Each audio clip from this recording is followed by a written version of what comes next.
Bizi izlemeye devam edin.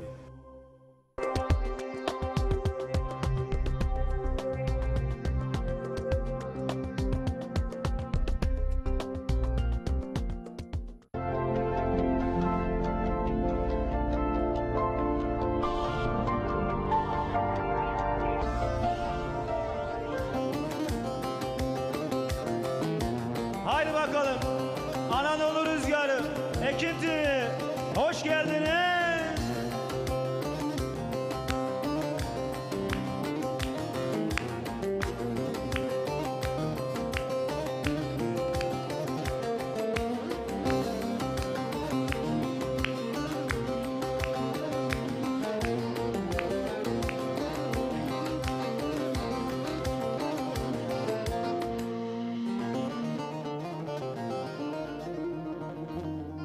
Ekin ektim çöllere de piştirmedim ellere.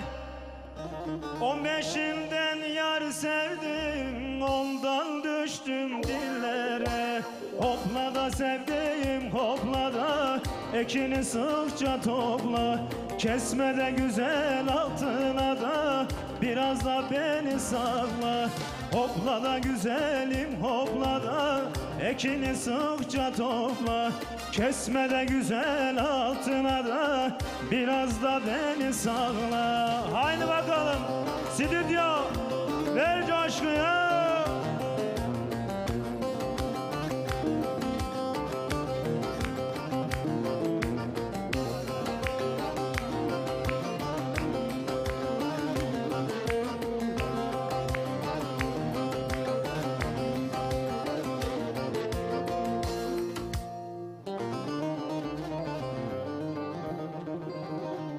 Ekine maraz derler de güzele kiraz derler.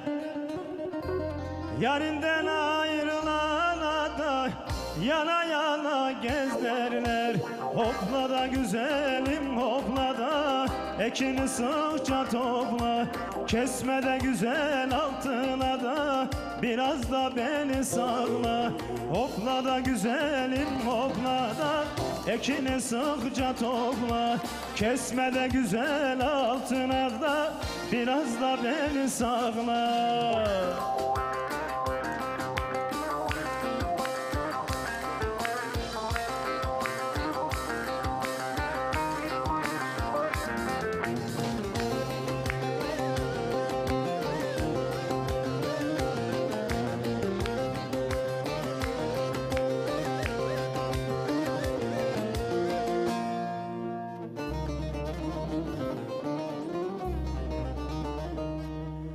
Parmağımdaki yüzük sen nedense oynamıyor. Yar senden başkasına da hiç canım kaynamıyor. Hopla da güzelim hopla da, ekini sıkça topla. Kesme de güzel altına da, biraz da beni sakla. Hopla da güzelim hopla da, ekini sıkça topla. Kesme de güzel altına da, biraz da beni sakla. Hopla da güzelim hopla da, ekini sıkça topla. Kesme de güzel altına da, biraz da beni sakla. Hopla da güzelim hopla da, ekini sıkça topla. Kesme de güzel altına da, biraz da beni sakla. Hopla da güzelim hopla da, ekini sıkça topla. Kesme de güzel altına da, biraz da beni sakla. Eyvallah, eyvallah. Efendim güzel bir çarşamba akşamından Ekin TV ekranlarından herkese selamlar, saygılar sunuyoruz. Öncelikle Ekin TV Yönetim Kurulu Başkanımız Sayın Selahattin Bayram'a, Cihat Bayram'a, Mücahittin Bayram'a ve Emrah Binici'ye çok teşekkür ediyoruz. Ana sponsorumuz Ekin Gayrimenkul'e de çok teşekkür ediyoruz. Sağ olsunlar, var olsunlar efendim. Ve bu arada Altman sponsorlarıma da çok teşekkür ediyorum. Yine güzel bir program sizleri bekliyoruz. Saatlerimiz 24'e kadar bizler buradayız. Altman'da bize destek veren bütün iş adamlarımıza çok teşekkür ediyoruz. Ve stüdyomuzu dolduran sevgili Gödülüşlü dostlarımız. Hepiniz hoş geldiniz, sefalar getirdiniz. Bu akşam güzel program olmasını diliyoruz. Çünkü Bu akşam bol bol Gödülüş'ü dinleyeceğiz. Eserler dinleyeceğiz ve yine gel abi yönetmenim gel. Uzun zamandır keşkek yiyor muydunuz çocuklar? Yemiyordunuz değil mi? Aydın abi hayırdır öyle niye bakıyorum böyle boynunu bükerek? Özlemiş miyiz? Keşkek. Evet bu akşam keşkeğimiz var. Keşkek yiyeceğiz. Şu anda Ekin TV stüdyolarına yakın olan bütün dostlarımız varsa, tabi bundan bir tane daha var. Tek bu değil. Bütün dostlarımızı bekliyoruz. Hepiniz tekrar hoş geldiniz. Sefalar getirdiniz diyoruz. Evet. Dediğimiz gibi Anadolu Rüzgarı başladı. Standını aldı. Yine yöremizin değerli üstadı Kemancı Hüseyin bizlerle beraber. Hüseyin abi hoş geldin. Sefalar getirdin. Hoş bulduk, sağ olasın kardeşim. Nasılsın abi iyisin? İyi çok şükür Allah iyilik versin. cümlemize. Kemancı Hüseyin'den güzel eserler dinleyeceğiz. Suat Polat'tan istekleriniz varsa ne yapıyorsunuz sevgili dostlar? Ekin TV'nin WhatsApp hattına mesajlar yazıyorsun ama mesajlarımızı büyük harfle yazarsanız çok çok sevinirim. Çünkü sistem o şekilde düşüyor. Elimizin erdiği, dilimizin döndüğü kadar istekleri değerlendirmeye çalışacağız. Başkanımıza sorularımız olacak. Bu haftaki derneğimiz Tokat Reşadiye Baydalı Kasabası Gündoğdu Mahallesi Derneği aramızda. Mehmet Demiryek aramızda. Başkanım siz de hoş geldiniz, sefalar Hoş bulduk, getirdiniz. sağ olasın, teşekkür ederim. Nasılsınız, iyisiniz? Şükürler olsun, iyiyim, sağ ol. Siz nasılsınız? Teşekkür ederim, sağ olsun. Allah var iyilik olun. versin. Evet. Yeni ismi Gündoğdu, eski ismi Gödülüş. Evet. Bunu da ekranda bildirelim. Evet. Tabii Gödülüş'te Baydarlı'nın mahallesi olduğu için benim köylüm oluyorsunuz yani. Evet, aynı köylüyüz. Aynı köylüyüz. Mahalle, Eyvallah. mahalle olmasa da Evet. köylün. Evet, mahallem de o zaman. Aynı Aynı köylüyüz. coğrafyanın insanlarıyız. Evet. Eyvallah. Tekrar hoş geldiniz, sefalar getirdiniz. Hoş Hüseyin bulduk, abi, sağ olun. senden o zaman güzel bir eser alalım. Ondan sonra da başkanımızla sohbetimize başlayalım. Tekrar hepiniz hoş geldiniz, sefalar getirdiniz diyoruz. Hadi bakalım, alkışlar Kemancı Hüseyin'e gelsin efendim.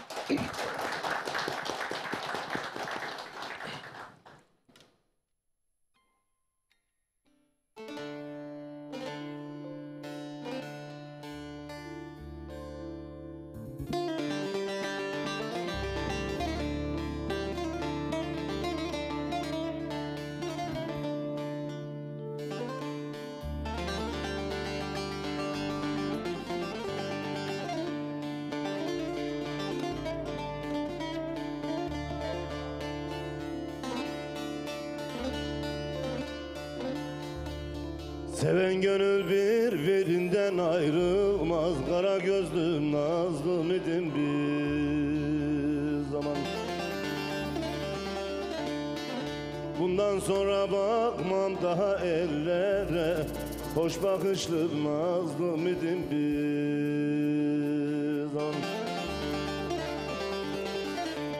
Bundan sonra bakmam daha ellere. Hoş bakışlı nazlım idim bir zaman.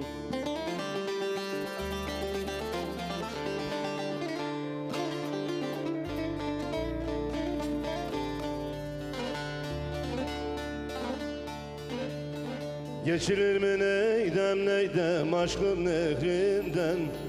Yanlarım çürüdü dertten kahırdan.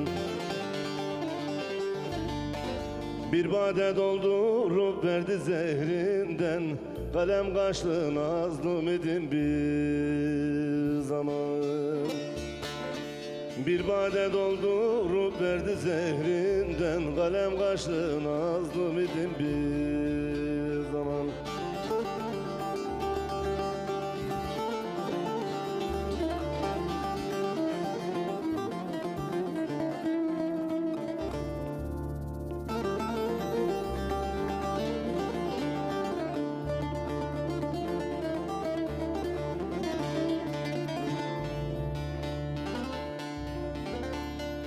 Saçımdaki sırma telden kestirir.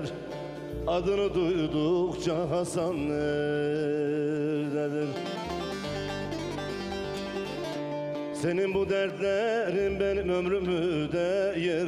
Hoş bakışlım nazlım idim bir zaman. Senin bu dertlerin benim ömrümü de yer. Kalem kaşlım nazlım idim bir zaman.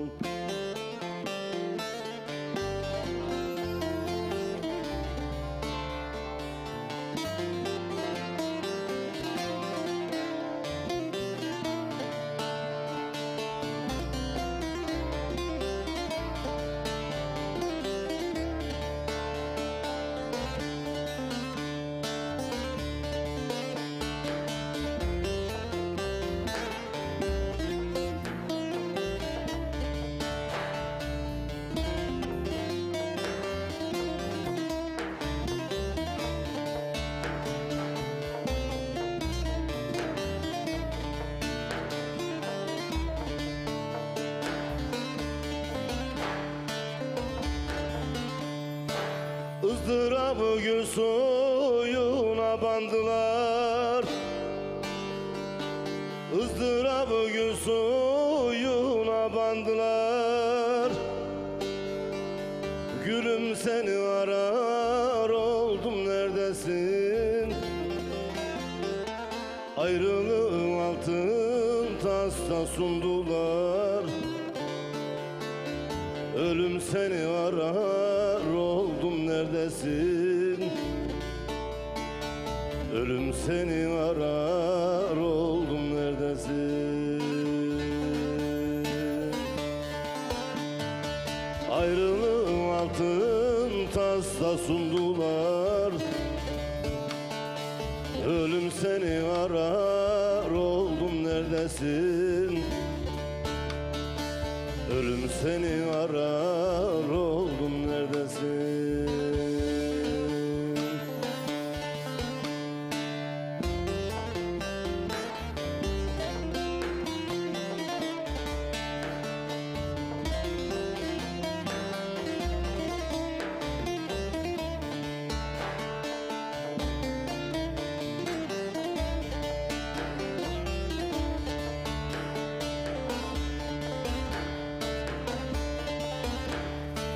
Ardı olmayanın derdi çok olur. Ardı olmayanın derdi çok olur. Leşini yemeye kurdu çok olur. Ömrü sürgün geçer yurdu yok olur. Elim seni arar oldum neredesin? Elim seni arar oldum neredesin? Ömrü sürgün geçer yurdu yok olur. Elim seni arar oldum neredesin? Elim seni arar oldum neredesin?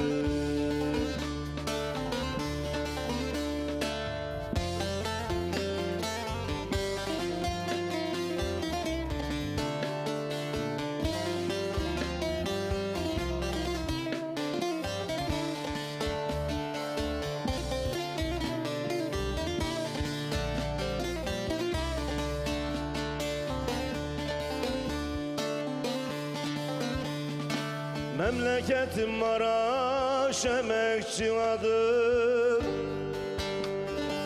Memleketim Maraş emekçi adı. Yoruldu gençliğimle ne kalmadı tadı. Derdimi kimseye anlatamadım. Dilim seni arar oldum neredesin? Dilim seni arar oldum neredesin? Derdimi kimseye anlatamadım. Dilim seni arar oldum neredesin? Halim seni arar oldum neredesin?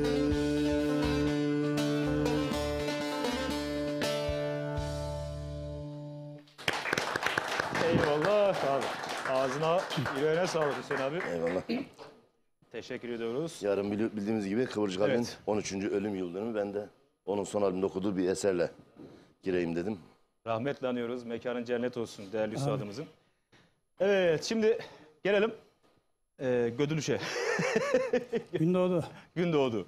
Vallahi ben hiç Gündoğdu demiyorum başkanım. Hep Gödülüş diyorum ben. Hep aklımda o kalmış. Şimdi başkanım kendinizi bir kısa tanıtın. Ondan sonra size sorularım var zaten. Ben Tokat Reşadiye Gündoğdu Köyü Dernek Başkanı Mehmet Demiryürek. Tokat Reşadiye Gündoğdu Köyü'nde 1970 yılında doğdum. 18 yaşına kadar köyde kaldıktan sonra İstanbul'a geldik. Bağcılar'da ikamet etmekteyim. Bağcılar'da esnafım, tekstil işiyle uğraşıyorum. Aynı zamanda evliyim. 4 tane çocuğum var. Allah bağışlasın. 2 oğlum, 2 kızım, 2 de torunum var. Bağcılar'dayız. Aynı şekilde devam ediyoruz. Derneğimiz Bağcılar'da. Evet. Kendi yerimiz. Başkanım bu kaçıncı döneminiz? Bu ikinci dönemim. İkinci döneminiz. Evet. Yönetimimizde kaç kişiyle oluşuyor başkanım? Yani yedek asıl 20 kişi var. 20 kişi. 20 kişi. kişi asıl değil mi? Asıl yedek. Yedek anladım. Evet. Derneğimizin yeri kendimizin ve gün içerisinde aktif mi? Yoksa hafta sonları mı sadece? Valla derneğimizin yeri kendimizin ama maalesef şu anda dediğim gibi derneğimiz kapalı. Evet. Ancak düğünlerde, bayramlarda, toplantılarda, özel günlerde açabiliyoruz. Çünkü çalışacak kimseyi bulamıyoruz. Evet. Bir de herkes biliyorsun çalışıyor işte güçte. Şimdi orada 4 çay satmakla da olacak bir şey değil dernek. Tabii mutlaka. Biliyorsun masraflı, giderleri çok. Onun için mecburen kapatmak zorundayız. Hafta sonu oluyor, açıyoruz, çayımızı içiyoruz. Misafirlerimiz geliyor. Ağırlıyoruz her zaman yani. Üye sayımız ne kadar başkanım peki orada? Üye sayımız şu anda 350 tane. 350 kişi. Evet. Maşallah. İyi, güzel. Üyemiz var yani şükürler olsun. Güzel. Evet. Peki başkanım Gündoğdu olarak yaptığınız faaliyetlerden biraz bahsedelim. Şimdi Gündoğdu olarak yaptığımız faaliyetler, ben 2019'da geldim. Daha önce 2005'te gelmiştim. 2006'ya kadar kaldım. Ondan sonra ayrılmak zorunda kaldım. 2019'da devraldık. Devraldıktan sonra derneğimizin tadilatlarını, bütün doğalgazını olsun, elektriğini, camlarını diyeyim, önlerini falan her tarafın tadilatını yaptık. Dört dörtlük her şeyimiz tamamlandı. Ondan sonra bizim geleneğimiz, göreneğimiz var. Evet. Köye gidiyoruz Kurban Bayramı'nda. Kurban Bayramı'nda köye gittiğimiz zaman bizden öncekiler kahvaltı veriyorlardı. Sabah kahvaltısı bayram namazından sonra. Biz de bunu keşkeye dönüştürdük. Bayramın 3. günü Ketençukuru, Karacalar Çayırı'nda keşkek yapıyoruz. Bütün köylülerimizi, çevre köylülerimizi davet ediyoruz. Tabii sanatçımız da oluyor. Yalnız 2 senedir bildiğin gibi bu bazı olaylardan dolayı sanatçı da getiremedik. Evet. Çünkü zor gittik geldik. Yani şükürler olsun çok iyi oluyor. Çünkü herkes gurbette. Ankara, İstanbul, İzmir. Buralardan gelip kaynaşmak, birbirini görmek. Şimdi İstanbul gibi bir yerde biliyorsun yani birbirini görmek çok zor. Ama köyde böyle bir şey yaptığımız zaman çok güzel oluyor. Yani hemen hemen diyebilirim 1000 kişiyi buluyor. Maşallah. Köyümüzün nüfusu zaten 2500 civarında. Yalnız tabii ki bazı sorunlarımız oluyor ister istemez. Şimdi bizim köyümüze gittiğimiz zaman biz istiyoruz ki gezelim, dolaşalım. Yani her şeyi yapalım. Burada biliyorsun çalışan insanlar var. Köye gittiğimiz zaman bizim sorunlarımız şu. Maalesef köyümüzde hizmet yok. Evet. Yollarımız gerçekten çok kötü. Burada vatandaş arabasıyla gidiyor. Köye gidiyor, bir hafta 10 gün kaldıktan sonra direktmen arabasını burada tamire sokuyor. ediyor. Evet. Bunu istiyoruz ki yani yollarımız düzelirse yetkililere de sesleniyorum. Daha iyi olacak. Bize İnşallah. köyümüze devamlı akın edeceğiz yani. Köyümüze gideceğiz. Şimdi köyümüz gerçekten güzel bir yer. Gödeviş güzel. Biz sürekli gitmek istiyoruz ama sadece bu sıkıntımız var.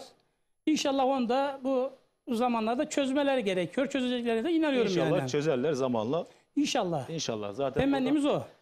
zaten gereken mesajı da siz verdiniz zaten. İnşallah. Vallahi dediğim gibi Biliyorsun bunların önümüzde bir yapılması seçim gerekiyor. var Evet. artık biliyorsun. İnşallah yeni gelen belediye başkanı İnşallah. kim olursa artık halktan Hayırlısı hangisi Allah onu nasip Aynen, etsin. hayırlısı hangisi o kazansın. Mutlaka. Köyümüze, Baydallı'ya hangisi hazırsa Hangisi o olsun. hizmet getirecekse, hangisi vatandaşa yardım edecekse o gelsin. Bizim istediğimiz o. Peki birkaç tane mesaj okuyalım. Ondan sonra arkadaşlar ben de güzel bir gezsem de şu dünyanın. Arkadaşlar dedikoduyu bırakın. Dedikodu yayındayız. ne konuşuyorsunuz ya? Hayır, neyi anlatıyor?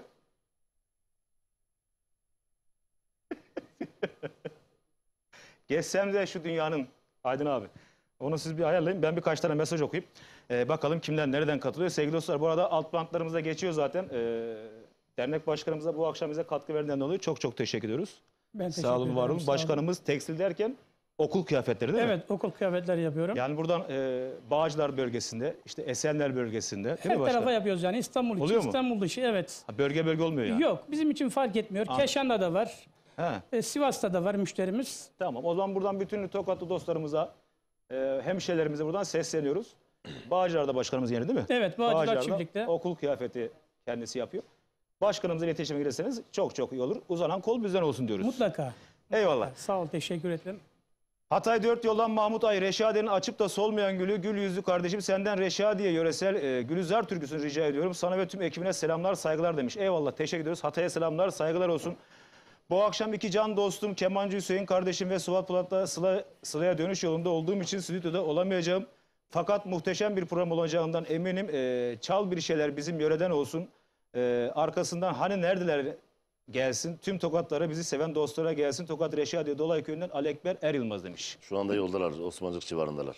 Evet, selamlar, saygılar olsun Ali abi de. Hayırlı yolculuklar diyoruz. İnşallah sıradaki türkü ve yöresel türküler de size gelsin Ali abi.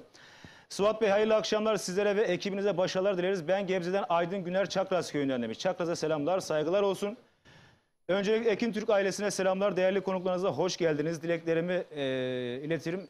Esenyurt Meydanı'ndan Ümit Tuğ. Kızım Merve için Karadeniz türküsü rica ediyorum. Kızımı canımdan çok sevdiğimi söylerseniz teşekkür ederim. Suat Bey selamlar, saygılar demiş. Çok çok teşekkür ediyoruz. Sağ olun, var olun. İyi akşamlar Suat Bey. Ben Reşadiye'den Keramettin Doğan, Kemancı Hüseyin'den Tombul Gelin istiyorum. İyi yayınlar olsun demiş. Eyvallah, teşekkür ediyoruz. İyi akşamlar Suat Polat, Kemancı Hüseyin abime ve konuklarınıza selamlar, iyi yayınlar dilerim. Erdal Akyürek demiş. Eyvallah, teşekkür ediyoruz. Hayırlı akşamlar Suat abi, programınızı severek izliyoruz. 50 havası istiyorum. Türküyü eşim Yasemin kızım Amine, Trabzon'da görev yapan uzman çavuş Ekrem Uzman'a ve Amasya Yıkılgan köylerine gelsin demiş. Eyvallah, 50 her zamanki olduğu gibi finalde yapıyoruz. Bir tane daha mesaj okuyorum, ondan sonra eserimize girelim. İyi yayınlar, ben Sivas Merkez Kalabalcık Köyü'nden Ferda Koçer, Aşık Ali'nin oğlu Kemancı'dan Sarıgelin türküsünü istiyorum demişler. Eyvallah. İyi akşamlar Ekin TV ailesi, sizleri severek izliyoruz ve dinliyoruz. Kemancı Hüseyin Bey'den İğde Çiçeği türküsünü istiyoruz. Başarılar diliyoruz. Suna Yürekli demiş. Selamünaleyküm Tuhan Kır, ben Gündoğdu Köyü İmam Hatibi, bütün köy halkımıza selamlar, iyi yayınlar diliyorum demiş. Eyvallah, çok çok teşekkür ediyoruz. Hazır mıyız arkadaşlar? Hadi bakalım gelsin, bir türkü molası verelim. Ondan sonra sohbetimizi devam edeceğiz.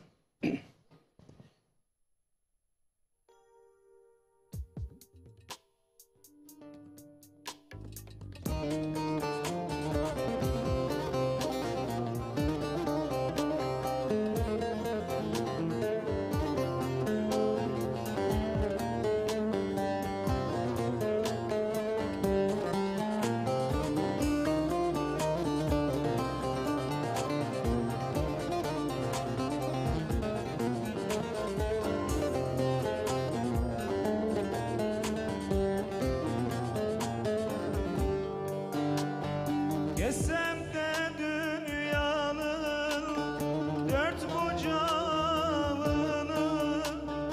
illaki gözüme yine hoş gelir.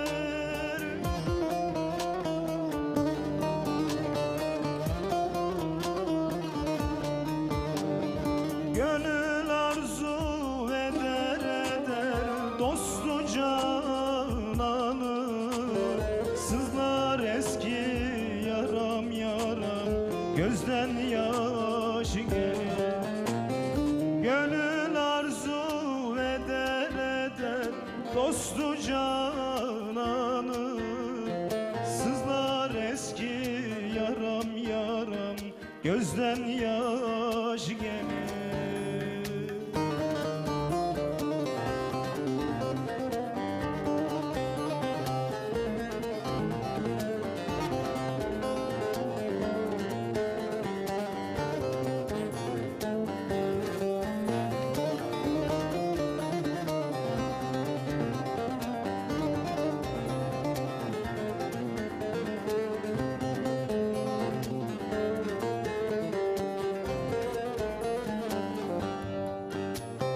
Elde yar meskeni olmaz insana, yürekten kul ise cananın sana.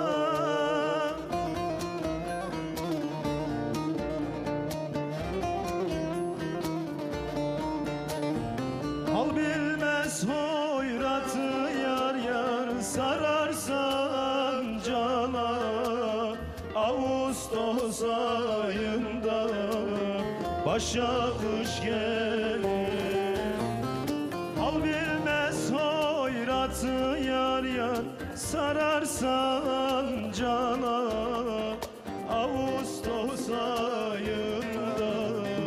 başa kış gelir.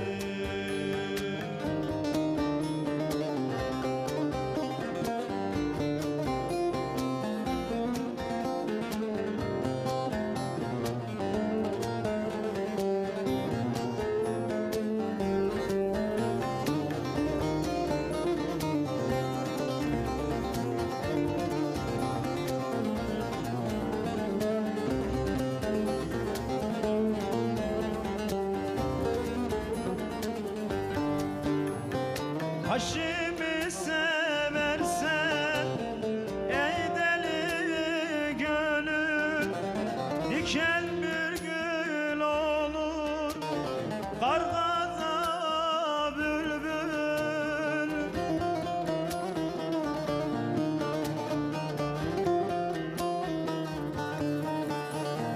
Güzel çulda giyse olur ipek tül, salınıp gezerken göze hoş gelir. Güzel çulda giyse olur ipek tül, salınıp gezerken göze hoş gelir. Güzel çulda giyse olur ipek tül, salınıp gezerken göze hoş gelir. Eyvallah. Ağzına yüreğine Eyvallah. sağlık. Hüseyin abi ağzına yüreğine sağlık. Teşekkür ediyoruz eşlik ettiğiniz için. Eyvallah. Kaç dakika aramız var? Yani mesajlara gireceğim ona göre. Tamam.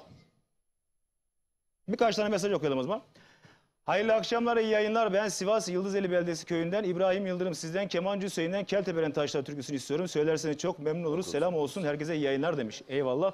Hüseyin abi istekleri aklına tutuyorsun değil mi? Sen okumazsan tamirciye vereceğim. Eyvallah. Ben dinliyorum hepsini. İyi akşamlar, iyi yayınlar. Babam Yüksel Çoğadar ve annem Cemile için Akkuş'un Gürgenleri ya da bir gurbet türküsü annem babam sizi çok seviyor demiş. Eyvallah, teşekkür ediyoruz. Tamam, Akkuş'un Gürgenlerini sıraya alalım. İyi yayınlar, ben Yazıcık'tan Halis Aydın. Beni tanıyan tüm dostlara Kemancı Hüseyin'den Yaylalar türküsü istiyorum demiş. Selam olsun Halis abiye de, Tanaylı Mahallesi'ne de. Eyvallah, yaylalara çıkacağız. Hüseyin abiden daha yaylaları dinleyeceğiz. Daha ikinci saatimiz var. Kemancı Hüseyin olup da yaylaya çıkmayız mı? Yani Eyvallah. ben yazgıç değil miyim zaten? Kafa meslimi gidiyorum. Selam, ben Ordu Aybastı Uzun Dede Talip Taşkın. İyi yayınlar diliyorum. Kemancı Hüseyin'den Kaşın Kara ise çalarsa çok mutlu oluruz. Saygılar demiş. Eyvallah, teşekkür ediyoruz. Bir daha mesaj okuyayım, ondan sonra reklama girelim. Hayırlı yayınlar Sıvat abi, ben Ordu Alankent'ten Emircan Akgül. Hüseyin abiden bak Tokat Sallanıyor türküsünü istiyorum. İyi akşamlar demişler. Eyvallah, teşekkür ediyoruz. Efendim, programımız tüm hızıyla devam ediyor. İsteklerimiz var. Kemancı Hüseyin'den türküleri dinleyeceğiz. Gündoğdu Dernek Başkanımızı dinleyeceğiz. Birazdan tribüne gideceğiz. Daha keşkemizi açacağız. Yani saatlerimiz 20'ye kadar da bizler buradayız. Havada dışarıda öyle bir soğuk var ki başkanım. Yani Evet, çok ayaz, soğuk. kar geldi geliyorum diyor.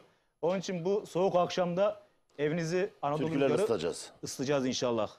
Onun için kısa bir aradan sonra bizler buradayız.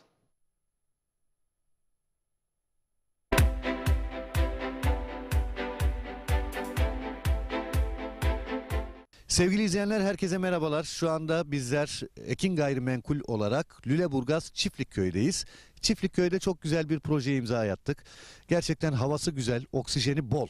Ben de köy hayatını özledim diyenler varsa aranızda ve yatırım yapmak istiyorum diyenler varsa yerinizi almakta geç kalmayın. Hafta içi hafta sonu servislerimiz mevcut. Ekran altında numaramız var. Bir de ben söylemek istiyorum. 0212 486 39 çift 0 0212 486 39 çift 0. Kısmi vade seçeneğimiz var. Takas seçeneğimiz var. Arazimiz hemen asfalta cephe. Kadastro yolu var. Evet, gördünüz zaten. Görüntüleri de görüyorsunuz. Hemen arkamızda bungalov ev var. İşte burada şu anda yaşayan var. Hafta sonları geliyor, pikniğini yapıyor ailecek. Gerçekten konum olarak güzel bir bölgede. Bulunduğumuz yerde elektrik yakın ve yine Seyitler tren istasyonu var yürüme mesafesinde. Bu da çok önemli bir ayrıntı. Yani ileride burası faaliyete geçtiği zaman Küçükçekmece'den çıkıyorsunuz hızlı trenle yarım saatte arazinize kadar geliyorsunuz ve yürüme olarak da maksimum 5 dakika 1 kilometre bile yok. Tren istasyonu durağına. Bu durakta oradan Babaeski'ye daha önce satmış olduğumuz yerlere kadar gidebiliyorsunuz. 0212 486 39 0 0212 486 39 0. Lüleburgaz'ı benim anlatmama gerek yok. Lüleburgaz'ı herkes biliyor. Biliyorsunuz Kırklareli'nin en büyük ilçelerinden birisi organize sanayi bölgesiyle. Binlerce çalışan var sanayi bölgesinde. Yüzlerce fabrika var. Bu bölgeden yer aldığınız zaman kazanmama şansınız yok. Biz bu zamana kadar yapmış olduğumuz projelerde 1'e 2, 1'e 3, 1'e 5 kazananları biliyoruz. Evet, bütün projelerimiz kazançlı alışveriş. O yüzden sizler de Lüleburgaz Çiftlikköy'den gelin bir parsel sahibi olun. 300 metrekare parsellerimiz, ana asfalta cephe, dümdüz bir yer, yeşil bir alan. Ekranlarda görüyorsunuz zaten. Şok fiyat. Bu fiyatı kaçırmayın. Hafta içi hafta sonu servislerimiz var. Hangi gün müsaitseniz söyleyin, sizi getirelim. Özellikle hafta sonu kalabalık bir şekilde geliyoruz. Sabah kahvaltımızı yapıyoruz. Araçlarımız saat 11'de Beylikdüzü'nden kalkıyor. Beylikdüzü'nden hep birlikte geliyoruz. Arazimizde sunumumuzu yapıyoruz. Arzu edenler beğeniyor. Tapunuzu hemen alıyorsunuz. Önce tapunuzu alıyorsunuz. Sonra ödemenizi yapıyorsunuz. Evet, görüyorsunuz ne kadar güzel. Hobi bahçesi yapmış. Ekranda gördüğünüz yerleşimin hemen yanında tren istasyonuna çok yakın konumda olması bir artıdır. Lüleburgaz'a da 15 dakika mesafede araçla. Lüleburgaz gerçekten çok büyük bir sanayi kenti, organize sanayi bölgesi. Bu bölgeler, işte denize yakın bölgeler, nüfusun arttığı bölgeler ve sanayiye yakın olan bölgelerden arazi, toprak sahibi olduğunuz zaman mutlak kazanıyorsunuz. Minimum 1'e 2 diyebilirim. Yani seneye burası şu anda 289 bin liraya zaten indirimli alıyorsunuz. Bakın 40 bin TL bir indirim var. Seneye belki burası işte 600 bin lira olacak. O yüzden bu fırsatı iyi değerlendirin diyorum. 300 metrekare. Arzu edenler vardır, ben 600 metrekare alacağım diyordur. Alabilirsiniz. Yeri görmeden karar vermeyin. Gördüğünüz zaman zaten anlattığımızı göreceksiniz. Evet, kadastro yolunun şu anda ben üzerindeyim. Arkamda bungalov ev var. Hobi bahçesi yapılmış, etrafı çevrilmiş. Sizler de aynı şekilde yapabilirsiniz. Yine drone çekimlerimizde görüyorsunuz işte yine hobi bahçeleri var, evler var, binalar var. İnsanlar burada bir yaşam sürüyor. Yaşam merkezinin hemen yanı başında ve özellikle söylüyorum burası çok önemli. Tren istasyonuna yürüme mesafesinde ve bu fırsatı da değerlendirin derim. Ekin Gayrimenkul olarak bu zamana kadar hep kazandırdık. Bundan sonra da kazandırmaya devam edeceğiz. 0212 486 39 0. Çağrı atmanız yeterli. Hemen tapunuzu alıyorsunuz. Bundan kolayı yok. Evet, dediğim gibi belki yetişmeyebilir paranız. Kısmi vade seçeneğimiz var. Takas imkanımız var. Evet, 300 metrekareden başlıyor. 600 alabilirsiniz, bir dönüme yakın alabilirsiniz artık. Hem bütçenize hem zevkinize göre. Yer çok güzel, dümdüz bir alan. Ana asfalta cephe, hızlı tren istasyonuna yürüme mesafesinde, kadastro yolunun yanında, yerleşime yakın Lüleburgaz Sanayi Bölgesi ve Çiftlikköy'ünün içinde birinci etap. Bu fırsatı değerlendirin. Numaramızı tekrar ediyorum. 0212 486 39 0. Çağrı atmanız yeterli. 0212 486 39 0. Sevgili izleyenler, herkese merhabalar. Şu anda bizler Ekin Gayrimenkul olarak Lüleburgaz Çiftlikköy'deyiz. Çiftlikköy'de çok güzel bir proje imza attık. Gerçekten havası güzel, oksijeni bol. Ben de köy hayatını özledim diyenler varsa aranızda ve yatırım yapmak istiyorum diyenler varsa yerinizi almakta geç kalmayın. Hafta içi hafta sonu servislerimiz mevcut. Ekran altında numaramız var. Bir de ben söylemek istiyorum. 0212 486 39 0. 0212 486 39 0. Kısmi vade seçeneğimiz var. Takas seçeneğimiz var. Arazimiz hemen asfalta cephe. Kadastro yolu var. Evet, gördünüz zaten. Görüntüleri de görüyorsunuz. Hemen arkamızda bungalov ev var. İşte burada şu anda yaşayan var. Hafta sonları geliyor, pikniğini yapıyor ailecek. Gerçekten konum olarak güzel bir bölgede. Bulunduğumuz yerde elektrik yakın ve yine Seyitler tren istasyonu var yürüme mesafesinde. Bu da çok önemli bir ayrıntı. Yani ileride burası faaliyete geçtiği zaman Küçükçekmece'den çıkıyorsunuz hızlı trenle yarım saatte arazinize kadar geliyorsunuz ve yürüme olarak da maksimum 5 dakika 1 kilometre bile yok. Tren istasyonu durağına. Bu durakta oradan Babaeski'ye daha önce satmış olduğumuz yerlere kadar gidebiliyorsunuz. 0212 486 39 0 0212 486 39 0. Lüleburgaz'ı benim anlatmama gerek yok. Lüleburgaz'ı herkes biliyor. Biliyorsunuz Kırklareli'nin en büyük ilçelerinden birisi organize sanayi bölgesiyle. Binlerce çalışan var sanayi bölgesinde. Yüzlerce fabrika var. Bu bölgeden yer aldığınız zaman kazanmama şansınız yok. Biz bu zamana kadar yapmış olduğumuz projelerde 1'e 2, 1'e 3, 1'e 5 kazananları biliyoruz. Evet, bütün projelerimiz kazançlı alışveriş. O yüzden sizler de Lüleburgaz Çiftlikköy'den gelin bir parsel sahibi olun. 300 metrekare parsellerimiz, ana asfalta cephe, dümdüz bir yer, yeşil bir alan. Ekranlarda görüyorsunuz zaten. Şok fiyat. Bu fiyatı kaçırmayın. Hafta içi hafta sonu servislerimiz var. Hangi gün müsaitseniz söyleyin, sizi getirelim. Özellikle hafta sonu kalabalık bir şekilde geliyoruz. Sabah kahvaltımızı yapıyoruz. Araçlarımız saat 11'de Beylikdüzü'nden kalkıyor. Beylikdüzü'nden hep birlikte geliyoruz. Arazimizde sunumumuzu yapıyoruz. Arzu edenler beğeniyor. Tapunuzu hemen alıyorsunuz. Önce tapunuzu alıyorsunuz. Sonra ödemenizi yapıyorsunuz. Evet, görüyorsunuz ne kadar güzel. Hobi bahçesi yapmış. Ekranda gördüğünüz yerleşimin hemen yanında. Tren istasyonuna çok yakın konumda olması bir artıdır. Lüleburgaz'a da 15 dakika mesafede araçla. Lüleburgaz gerçekten çok büyük bir sanayi kenti, organize sanayi bölgesi. Bu bölgeler işte denize yakın bölgeler, nüfusun arttığı bölgeler ve sanayiye yakın olan bölgelerden arazi, toprak sahibi olduğunuz zaman mutlak kazanıyorsunuz. Minimum 1'e 2 diyebilirim. Yani seneye burası şu anda 289 bin liraya zaten indirimli alıyorsunuz. Bakın 40 bin TL bir indirim var. Seneye belki burası işte 600 bin lira olacak. O yüzden bu fırsatı iyi değerlendirin diyorum. 300 metrekare. Arzu edenler vardır, ben 600 metrekare alacağım diyordur. Alabilirsiniz. Yeri görmeden karar vermeyin. Gördüğünüz zaman zaten anlattığımızı göreceksiniz. Evet, kadastro yolunun şu anda ben üzerindeyim. Arkamda bungalov ev var. Hobi bahçesi yapılmış, etrafı çevrilmiş. Sizler de aynı şekilde yapabilirsiniz. Yine drone çekimlerimizde görüyorsunuz işte. Yine hobi bahçeleri var, evler var, binalar var. İnsanlar burada bir yaşam sürüyor. Yaşam merkezinin hemen yanı başında ve özellikle söylüyorum burası çok önemli. Tren istasyonuna yürüme mesafesinde ve bu fırsatı da değerlendirin derim. Ekin Gayrimenkul olarak bu zamana kadar hep kazandırdık. Bundan sonra da kazandırmaya devam edeceğiz. 0212 486 39 0. Çağrı atmanız yeterli.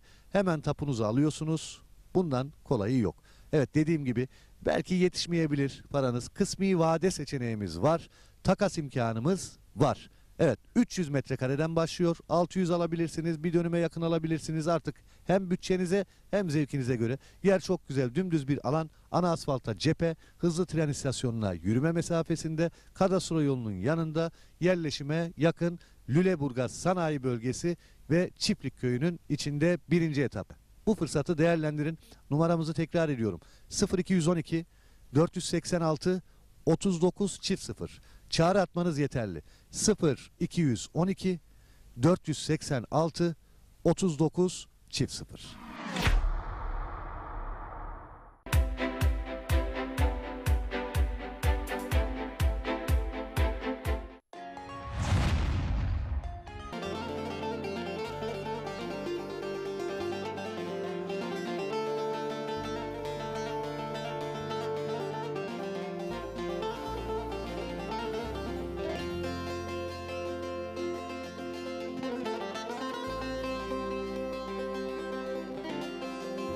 Of of, yaylaya çıktım ki de yayla soğumuş, yayla soğumuş, soğumuş. Yaylanın içinde de güzel yoğmuş, güzel yoğmuş, yoğmuş.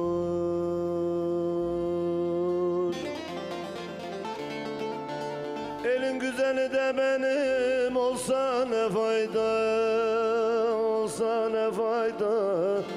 Yarsız yaylalarında tadı yokmuş, tadı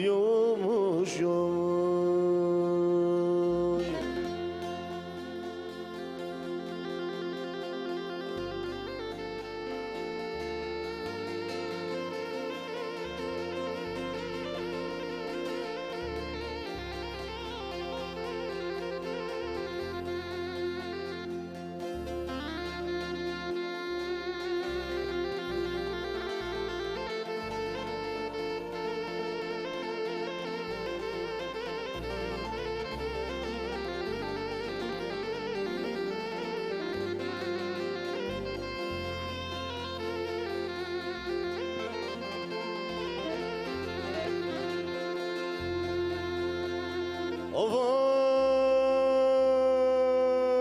of yaylalara yağan yağmur dolu mu? Yağmur dolu mu, dolu mu? Duman çöktü de bulamıyorum yolumu. Gülüm yolumu, yolumu.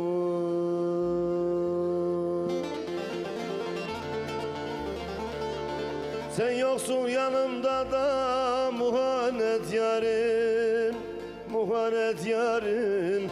Sensiz yaylalarında tadım olumu, tadım olumu, olumu.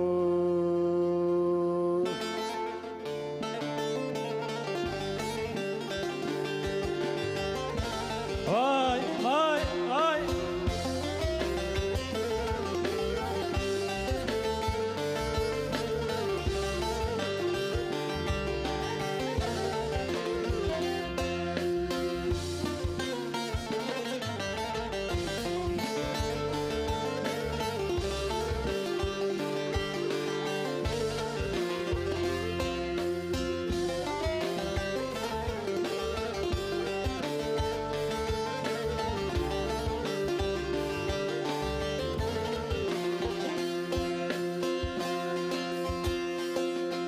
Şu ak kuşu da gürgenlerde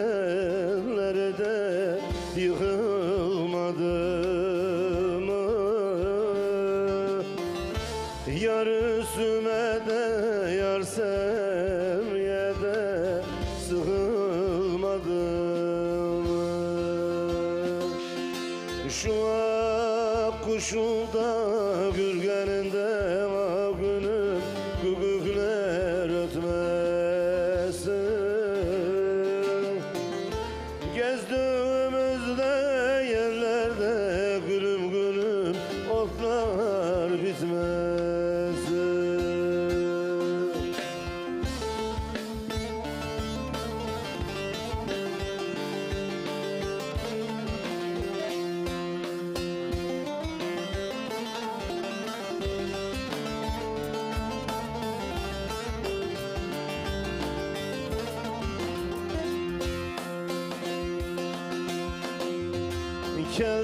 Keldepenin de taşlarını da koyun mu sandın? Sevip sevip de ayrılmayı da oyun mu sandın? Keldepenin de taşına da kazan mı kurdun? Kız sen benim de başıma da belam oldun.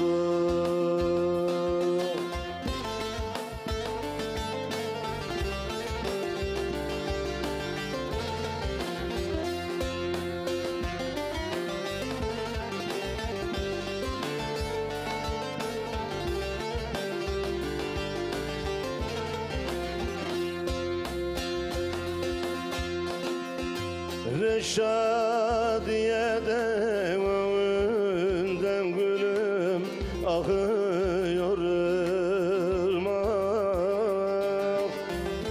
Her yiğidin de kârı değil de sözünde durmak. Söğütte dalıda olsan da gülüm gülüm eğerim seni. 100 yaşıma da değsem de muhanet severim seni.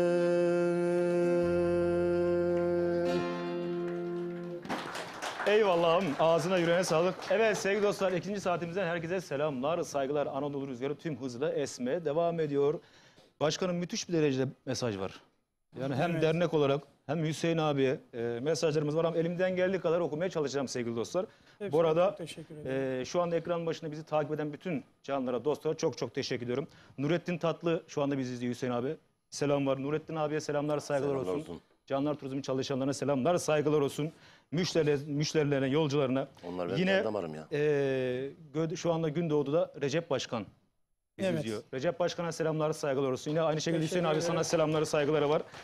Recep abi çok uzun mesaj okumuşsun, yazmışsın. Okuyamıyorum ama affına sığınıyorum. Sana selamlar, saygılar olsun. Kadir Aydın şu anda bizi izliyor. Ferhat Çakmak izliyor. Yani mesajlarınıza birazdan yer vereceğim ama başkanımıza faaliyetlerde biraz kısık kaldık. Daha çok faaliyetleriniz var. Evet. Biraz daha faaliyetlerden bahsedelim mi başkanım? Bahsedelim.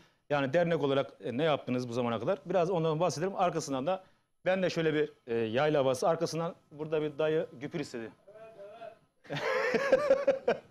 Biraz ona tribüne geleceğim zaten. Sen mi söylüyorsun? Gel dayı söyle. Allah'ını seviyorsan gel söyle. Yok sen de sanatçı yap bak gel. bizim yörede 50'den sonra sanatçı olmak meşhur oldu dayı.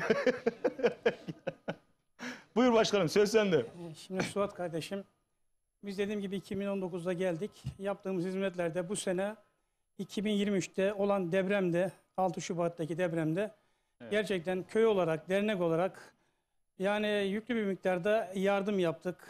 Derneğimizde toplandı, birikti. Giyecek, yiyecek, battaniye, bütün hepsini bunların özel arabayla kendimiz Hatay'a gönderdik. Allah hayrınızı İki kabul tane etsin. Allah kabul etsin. teşekkür ederim, sağ olun. 2 tane yönetim kurulundan arkadaşlar beraber gittiler, köye teslim edip geldiler. Şimdi ikincisi, biz geldikten sonra bir cenaze yardım sandığı kurduk. Şimdi biliyorsunuz cenaze olduğu zaman cenaze sahibi hiçbir şeye bakamıyor. Evet. Onun için de biz dernek olarak bu kararı aldık. Yani üyelerimizden normal bir ücret alarak veyahut da hayır sahiplerimizden burada cenazemiz oluyor. Buradaki cenazeleri dernek olarak elimizden geldiği kadar her türlü yardımını yapıyoruz. Köye gönderiyoruz. Köyde de köylülerimiz var. Daha da şunu da söyleyeyim, ona da selam söylüyorum. Halit Demiryürek kardeşimiz. Ona telefon açıyorum. Malzemelerini alıyor. Normal aşçısını buluyor. Camimizin altında yemekhanemiz var. Yemekhanemizde 3-4 çeşit yemeği yapılıyor. Cenaze kaldırıldıktan sonra köylülerimize buradan giden, çevre köyden gelen misafirlerimize yemek ikramımız oluyor. Bu konuda en azından hiç olmazsa cenaze sahibine bir şey düşürttürmüyoruz. Elimizden geldiği kadar dernek olarak biz bunu uyguluyoruz. İnşallah da devam edecek. İnşallah başkanım. Üçüncüsü şunu söyleyeyim. Şimdi bizim köyümüzde, sen daha iyi biliyorsun, eski köyümüzde okulumuz vardı. Evet. Okula bakım olmayınca ister istemez döküldü, her taraf bitti. Köyümüzden hayır sahipleri 2 kişi, Salih Nalbant ve İdris Yıldız, 300 metre kadar mezarlık duvarımızın duvarlarını kendileri yaptılar hayır olarak. Allah razı olsun. Okulumuzu tadilatını yaptılar, etrafını çevirdiler. Yani bu gibi iş insanlara ihtiyacımız var. Allah razı olsun. Yoksa bize dışarıdan herhangi bir şey gelmiyor. Zaten bu üye aidatları da olacak iş değil zaten. Yok, üye aidatlarıyla olacak iş değil. Bu hayır sahipleri olmasa zaten bunların İş hiçbir adamlarımız tanesi sayesinde yapılıyor oluyor. mutlaka. Yine de iş adamlarımıza, iş insanlarımıza sesleniyorum. Mümkün olduğu kadar köyümüze, bize başka bir yerden fayda yok. Biliyorsun belediyemizde var ama olsa da yine de kendi işimizi kendimiz görüyoruz. Elimizden geldiği kadar inşallah bundan sonra onunla devam ettirmeye çalışıyoruz. O kardeşlerime de teşekkür ediyorum buradan. En azından yapmış oldukları yardımdan dolayı. Şimdi bir de şu var, eski köyümüzde yine camimiz var. Tabii ki bakım olmayınca ister istemez tadilat gerekiyor bayağı. Evet. İş insanlarımızdan buna da sponsor olup bu camimizin de tadilatını yapmasını istiyorum. İnşallah hayırseverlerimiz orada yapıp düzenli bir şekilde orayı da tamamlarız. Biz dernek olarak öncülük yapıyoruz. Elimizden geldiği kadar neresi olursa ne gerekiyorsa koşmaya hazırız. Tabii ki hastalarımız oluyor. Ziyaretimine gidiyoruz. Ramazan aylarında mümkün olduğu kadar durumu olmayanlara veyahut da durumu normal olan insanlara yani koli yardım olsun, maddi olsun, manevi olsun her türlü desteği sağlıyoruz. Dernek kendimizin olduğu için Ramazan ayında iftarlarımız oluyor. İftar yemeği veriyoruz. Yani bu konuda gerçekten çalışmalarımız var. Bir de şunu söyleyeyim. Mümkün olduğu kadar gençler şu anda derneğe pek gelip gitmiyorlar. Ben gençlerden ricam mümkün olduğu kadar dernekçiliğe başlasınlar. Dernekçilik bildiğin gibi yani işten gelen bu yapılacak bir iş. Evet. Gönül işi. Gönül olmadıktan sonra dernek yapılmaz. Zor mu? Zor. Gerçekten bazen işimizden, evimizden fedakarlık yapıp dernek için her yere koşturuyoruz. Artı bir de Bağcılar Tokatlar Federasyonu'na katıldık. Oraya bağlısınız. Tokatlar Federasyonu'nda yönetimdeyim. Orada da koşturuyoruz. Bu konuda tabii ki eşim olsun, çocuklarım olsun hepsine teşekkür ediyorum. Anlayışla karşılıyorlar. Şimdi bunlar koşmadan etmeden evde oturarak olacak bir şey değil. Evet. Yani bazen oluyor evimize bile zaman ayıramıyoruz. Ben de istiyorum köylülerimizden bu dernek konusunda herkesin koşturmasını, gelmesini, elimizden ne geliyorsa köyümüz için yapmaya çalışacağız. Bizim köyümüz gerçekten, Hüseyin Bey de biliyor, çok güzel bir köy. Evet. Yani 2000 yılında köyümüzün yeri değişti, heyelan olduğu için yukarı düzlüğe çıktı. Aşağı köyde kalan hane yok şu anda değil mi? Yok, aşağı He, köy tamam. bitti. Sade dediğim gibi camimiz var. Bir de okulumuz var. Şimdi bu köye çıktığımız için biz hiçbir taraftan yardım almadık. Evet. Sade köylü kendi gücüyle, kendi ebatıyla gittiler. Herkesin de şükürler olsun zannediyorum şu anda 150-200 tane ev yapıldı. 2 kat, 3 kat, 4 kat bu şekilde evlerimiz yapıldı. Şehirleşmesi güzel, planlı Evet. projeli bir de şey değil Çok öyle. güzel oldu diyebilirim. Reşadiye çevresinde yapılan en düzenli köy bizim köyümüz. Aynen, planlı projeli Gündoğdu çok köyü. güzel. İmarı çok güzel. Evet. Evet, Güzel. orası yerleşim yeri olsun her konudan çok güzel. Dediğim gibi sade bizim ihtiyacımız olan ufak bir hizmet. Büyük bir hizmet de istemiyoruz. Bir de şunu da açıklayayım. Bizim gördüğün gibi bak videoda gösteriyor. Gölümüz var. Dipsiz göl diyoruz. Evet. Doğal güzelliği. Aynı yanında bitişinde şelalemiz var. Yani bunlar çok güzel ama dediğim gibi bakım yok. Bize tabii dernek olarak gücümüz buna yetmiyor. Mümkün olduğu kadar yetkililerden bu göl olsun, şelale olsun. Şelale Hani- bölgenin bir de en güzeli. Çok Evet, güzel yer, doğal yer olduğu için. Yani burada elimizden geldiği kadar yetkililerden yardım bekliyoruz ki bunları düzene geçirmesi için köye bir gelir olur. Yani Tokat'ta, Sivas'ta gelmeyen kimse yok. Yazın Tabii. ziyarete geliyorlar ama dediğim gibi şelalenin altına inemiyorlar. Evet, yol yok. Yol yok. Evet. Maalesef öyle. İnşallah yetkililer burada zaten bizi izliyorlar şu anda. İnşallah. Evet, o Gödülüş Dipsiz Göl'ün etrafı Evet. temizlenebilir. Kamalya tarzında piknik alanı olabilir. Güzel olur. Atıyorum o şelale iniş bir yol olabilir. Enişi bir patika Ben yol de da olsa mesela yazın mesela Yaya gittiğim yolu zaman, yapılabilir evet şelaleye. evet, çok ben de güzel mesela olur. gittiğim zaman inemiyorum şelaleye. inilmiyor, aşağı inilmiyor. Tepeden yani. anca resim çekiliyor. Evet. Burada aşağı uçacağız diye korkuyoruz yani geri Mutlaka. geldim. Çünkü çoluklu aileler gidemiyor. Ben çok Evet. yazın görüyorum. İnsanlar böyle dağdan bayırdan inmeye çalışıyor. Allah muhafaza Ya biz şimdi, düşse aşağı iniyor. Başkanım değindi demin de yollar da şimdi mesela o Ketençukur'un oradan Gödülüş'e gelen yol bir de Hasan Şeyh'ten aşağı inen Evet. yol. Evet. İkisi de iyi durumda Çok değil. berbat yani İyi bildiğin durumda gibi. değil. Diyorum ya sana biz şimdi orada Yani piknik buradan, yaptığımız buradan için yöneticilere ben de sesleniyorum. Evet. gerçekten yani çok yani 2 kilometreyi belki doldurur doldurmaz ama dediğim gibi bakım yok. Yıllardan beri aynı şekilde arabayla gittiğimiz zaman sıfır arabayla inan ki buraya geldiğin zaman Evet. yani tamirhaneden çıkmıyor. Yani yetkililere sesleniyoruz. Mümkün olduğu kadar yani bakıyoruz doğunun en hücra köşesinde asfalt yapılmış yollar dört dörtlük ama maalesef bizim orada hiçbir şey yok. Evet. İnşallah zamanla düzelir başkanım. İnşallah bekliyoruz yani. Arkadaşlar hazır mıyız? Şöyle o zaman güzel bir Davuş Şahin'in seslendirdiği bir uzun hava vardı Gödülüştüm diyor. Madem Evet. Gödülüş gün doğdu buradaysa bir onu seslendirelim. Arkasından güpür bağlayalım. Dayın isteğini yapalım. Ondan sonra devam edeceğiz. Hazır mıyız? Gelsin bakalım Fadiyes'ten şöyle bir yayla havası. Evet bu arada bende çok değeri olan Sabahattin Demirören'e de rahmetle anıyoruz. Mekanı cennet olsun. Sağ olsun bizim yöremize çok eserler kazandırdı. Aynı şekilde Recep Başkan'a bu eserimiz gelsin.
çıktığım zaman, çıktığım zaman bir güzel gördüm de halleri yaman, halleri yaman.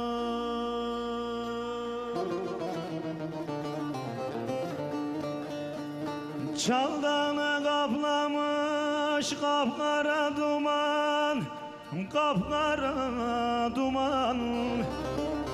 Bizim gödülüşümde yazı gelmiş emmoğlu,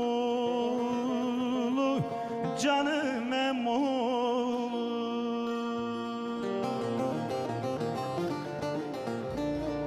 Çaldağını kaplamış kapkara duman, kapkara duman. Bizim gödülüşümde yazı gelmiş emmoğlu, canım emmoğlu.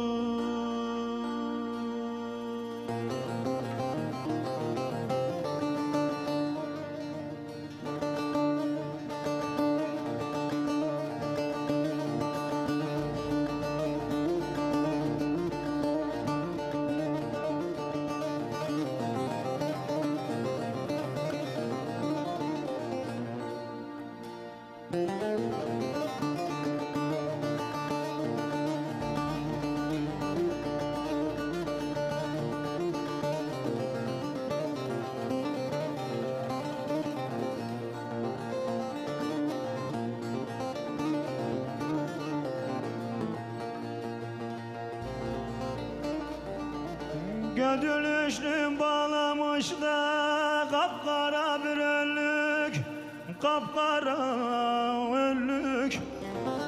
Bir güzel görmüşüm de o da ömürlük, o da ömürlük.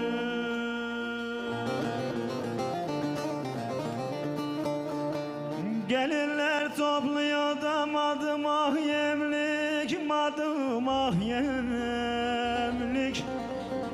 Bizim gödülüşümde yazı gelmiş emmoğlu, canım emmoğlu.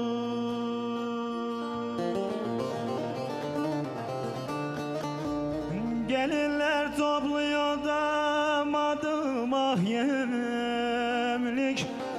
Bizim gödülüşümde yazı gelmiş emmoğlu, canım emmoğlu.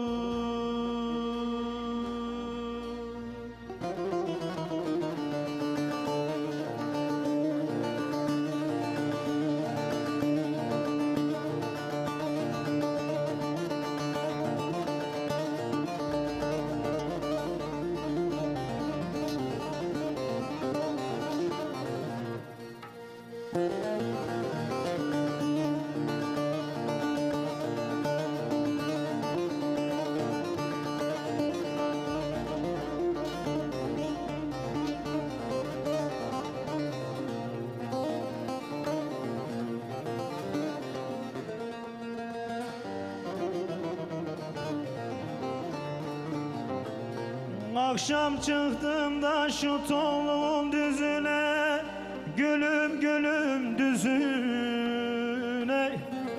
Şöyle baktım da gödülüşün yüzüne, canım yüzüne.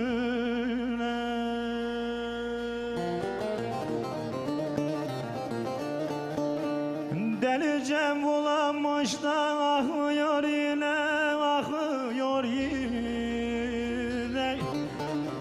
İskesürümde yazı gelmiş emmoğlu, canım emmoğlu.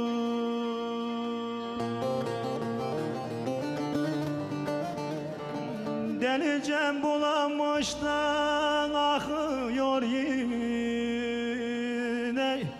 Bizim gödülüşümde yazı gelmiş emmoğlu, canım emmoğlu.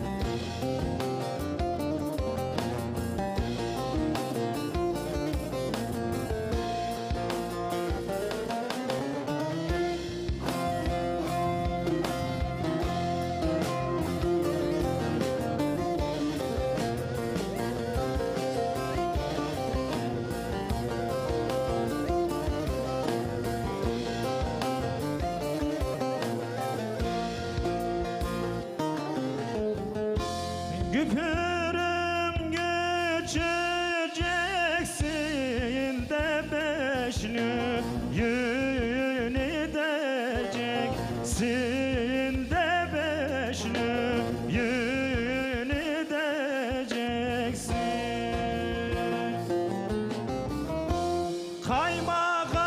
Kaymakamın önünde denece vap vereceksin denece vap vereceksin.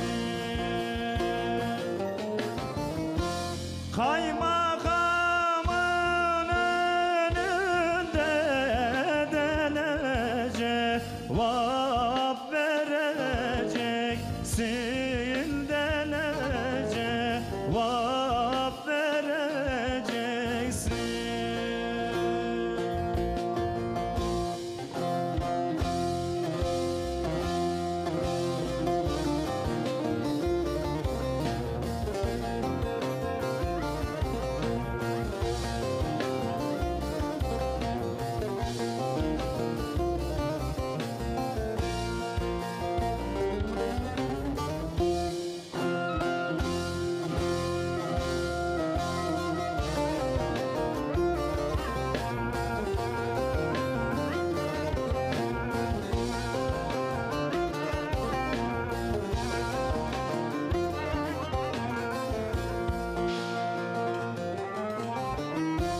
Güpür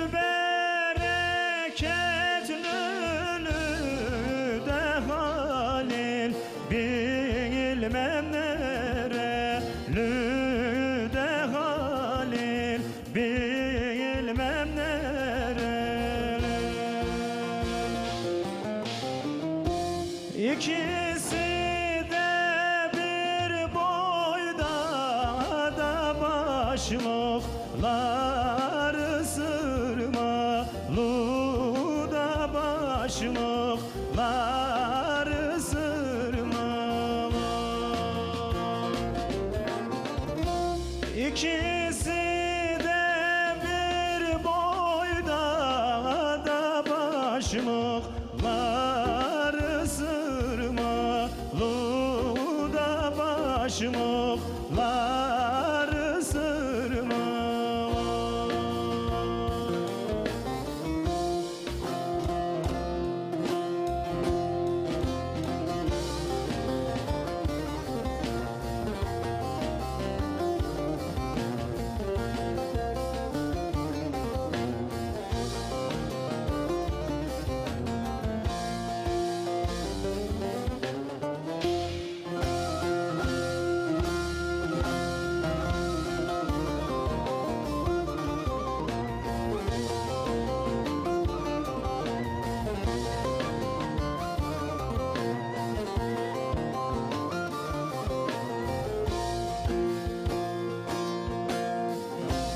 Çal dağının başına da bir daha çıkar mıyım da bir daha çıkar mıyım?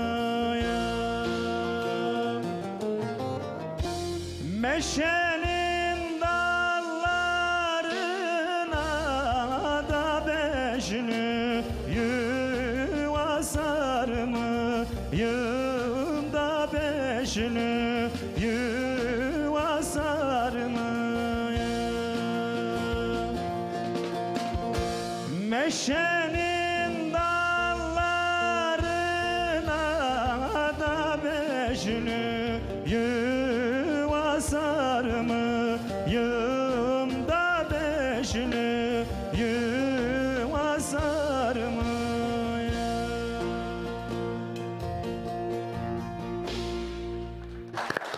Eyvallah, eyvallah. Teşekkür ediyoruz. Gördüğünüzün türküsünü de söyledik. Arkasından dayının Teşekkür isteğini ederim. yaptık. Çok sağ olasın. Dayı rahat oldun mu? Eyvallah. Eyvallah. O zaman ben bir 2 dakika tribüne gidip geliyorum. Hüseyin abi sen hazırlığını yap abi. Senden de bir eser alırız. hazır. Ondan sonra başkanımızdan sorumuzu devam edeceğiz. Evet. Şimdi tribünümüze geldik. Murat abi kolay gelsin. Nasılsın? İyisin? Şimdi böyle baştan başlayalım. Konuşmak isteyenlerimiz varsa buyurun abi. Çok kısa olarak buyur. İsmim Veysel Yılmaz. Mehmet kardeşimize bu organizasyonu yaptığı için çok teşekkür ediyoruz. 4 tane belediye başkan adayımız var. İnşallah hayırlısı. Kimse o gelir. 4 tane de muhtar adayımız var. Onlara da selam söylüyorum. Bütün köylülerime selam söylüyorum. Hastalarımız var. Acil şifalar diliyorum. Amin. Oğlumun da ayağı kırıldı. Geçmiş olsun diyorum. Geçmiş olsun diliyoruz buradan dileklerimizi. Hemen abimize verelim. Konuşmak isterse buyurun. Evet arkadaşlar, ismim Halim Demiryürek. Sevgili dernek başkanımıza, sevgili sanatçılarımıza, Ekin Türk Yönetim Kurulu Başkanı'na, rejiye, yöneticiye, burada bulunan katılımcılara çok teşekkür ediyorum. Ve şunu belirtmek istiyorum. Ben Reşadiyeliyim, Gündoğdu köylüyüm. 60 hasretindenim. Önümüzde 31 Mart seçimleri var. 3-4 tane belediye başkanı, 3-4 tane muhtar var. Ben şunu özellikle üzerine basa basa söylüyorum. İnkarcı değil, ahlaklı ve adaletli yöneticilere ihtiyacımız var. Hepinize saygılar sunuyorum. Eyvallah, teşekkür ediyoruz. Hemen abimize verelim. Buyurun. Herkese hayırlı akşamlar. Celal Demirek, Tokat Reşadiye Gündoğdu Köyü. Daha önce de başkanlık yaptım. Öncelikle Ekin Türk TV'ye teşekkür ediyoruz. Burada Suat kardeşim size ve kemancı Hüseyin kardeşimize de bizleri ağırladığınız için çok teşekkür ediyoruz. Dernek başkanıma da çalışmalarında başarılar diliyorum. Bizleri izleyen herkese hayırlı akşamlar diliyorum. Teşekkürler. Çok çok teşekkür ederiz başkanımıza, sağ olsunlar. Konuşmak istiyor musunuz arkadaşım? Buyurun. Hemen böyle sırayla ben şöyle bir yer değiştireyim. İsmim Emre Yılmaz. Bu organizasyonu düzenleyen Mehmet Başkan'a da teşekkürler ederiz. Dedim Tokat Reşadiye Gündoğdu köyünün herkesi bekleriz. Gerçekten çok güzel bir köyümüz var. Bütün halkı bekleriz. Tokat'a gitmek gerek diyorum. Eyvallah kardeşim.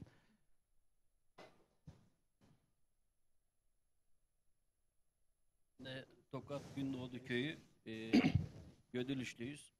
Çok teşekkür ederiz böyle bir program hazırladığınız için. Başkanımıza her zaman arkasındayız.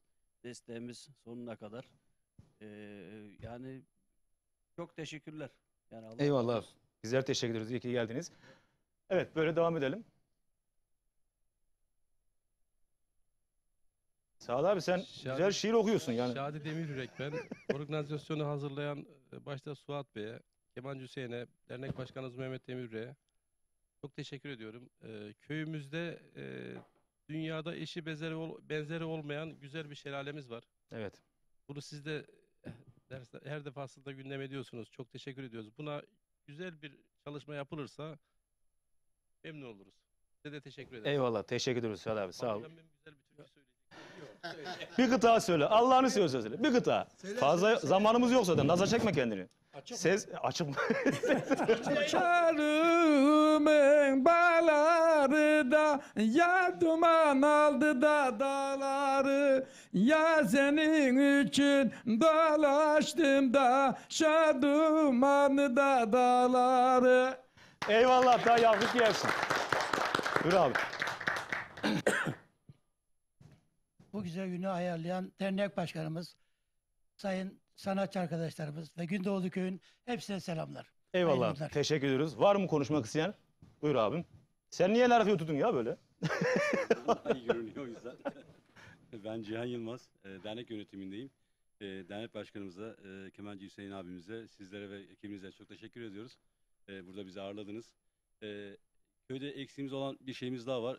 Çocuklar için bir çocuk parkımız yok. Onun için dikkat alınmasını istiyorum. Eyvallah. Evet. Çocuklar için eğlenecek alanı yok. Evet. Abimiz güzel bir konuya değindi. Bir park başkanım. Evet, çocuk park olmasını çocuklar için istiyoruz. Eyvallah. Teşekkür ediyoruz. Eyvallah. Teşekkür ediyoruz. Evet, şimdi söyle bakayım. Kurban oldum. Sen de söyle. Ben Tokat Reşadiye Gündoğdu Köyü'nden Poyraz Yılmaz.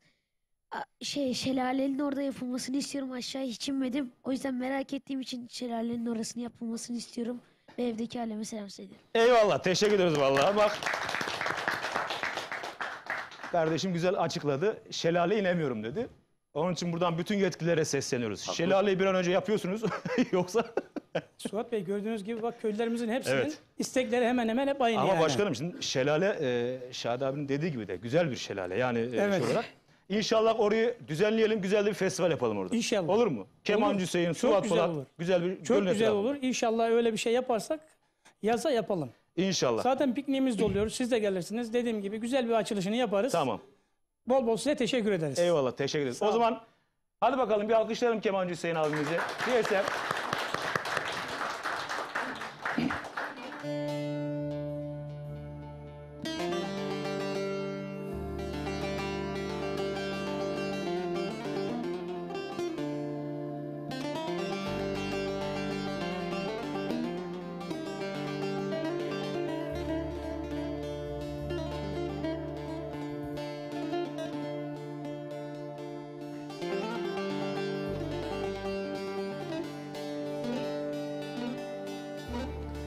İde çiçeğine de dilek diledim Gürcüm ben ölem.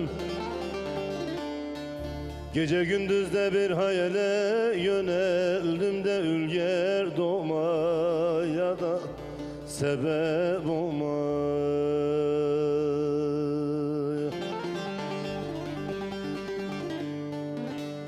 Kimsenin malında gözüm yoktu, gözüm yoktu. Yavrusuyla çift gezene şunardım da ülger doğmaya da sebep olmaz.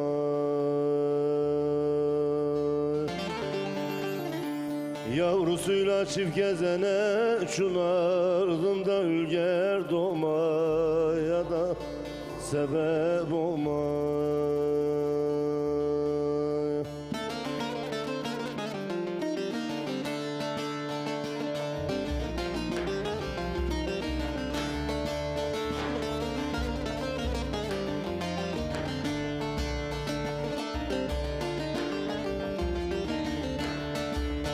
Şu yüce dağların karı eridi, şu yüce dağların karı eridi.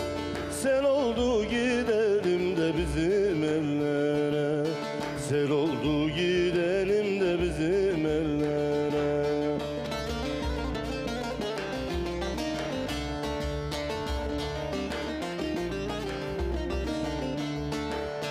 Yaylamızın lale sümbül bürüdü, yaylamızın lale sümbül bürüdü. Gül oldu gidelim de bizim ellere, gül oldu gidelim de bizim ellere.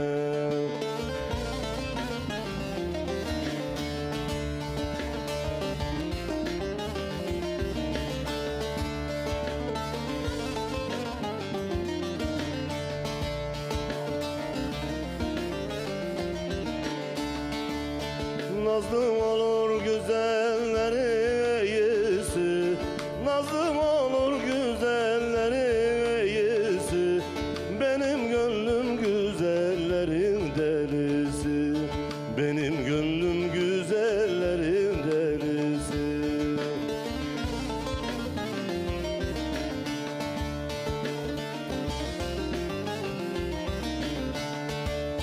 Gayrı bizim elin kara çalısı, gayrı bizim elin kara çalısı. Gül oldu gidelim de bizim ellere, gül oldu gidelim de bizim ellere.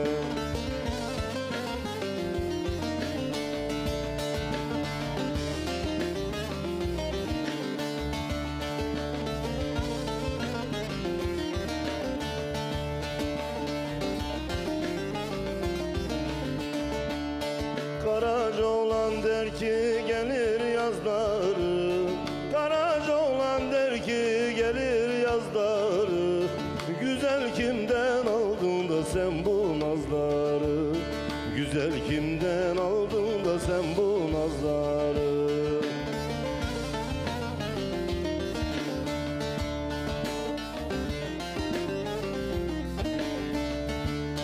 Ananın babanın acı sözleri, ananın babanın acı sözleri.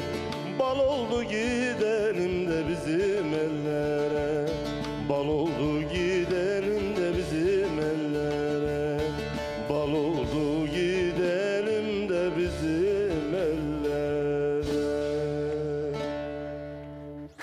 Eyvallah. Ağzına, yüreğine sağlık. Evet, şu anda bizi yine ekran başında değerli bir abim izliyor. Buradan ellerinden öpüyorum. Mehmet Ali Bal abim Esenyurt'ta düğün sahibi. İsim veremiyorum. Düğün salonu sahibi. Evet, düğün salonu sahibi. İsim veremiyorum Mehmet abi. Yapacak bir şey yok. Reklama giriyor. Onun için sana ellerinden öpüyorum. Selamlar, saygılar olsun. Vallahi demiş ki bu akşam da çok şıksın demiş. Vallahi senin kadar şık olamıyorum Mehmet abi. Mehmet abi de aynı benim gibi grand tuvalet geziyor her gün. Onun için inşallah bu hafta değil de öbür hafta inşallah yanına geleceğim bir çayını içmeye. Selamlar, saygılar olsun tüm salon çalışanlarına, personelimize, yengemize ve sana selamlar, saygılar olsun. Ellerinden öpüyorum dedikten sonra Kadir Aydın'a çok çok teşekkür ederim. Kadir abi, senin alttan süren doldu canım.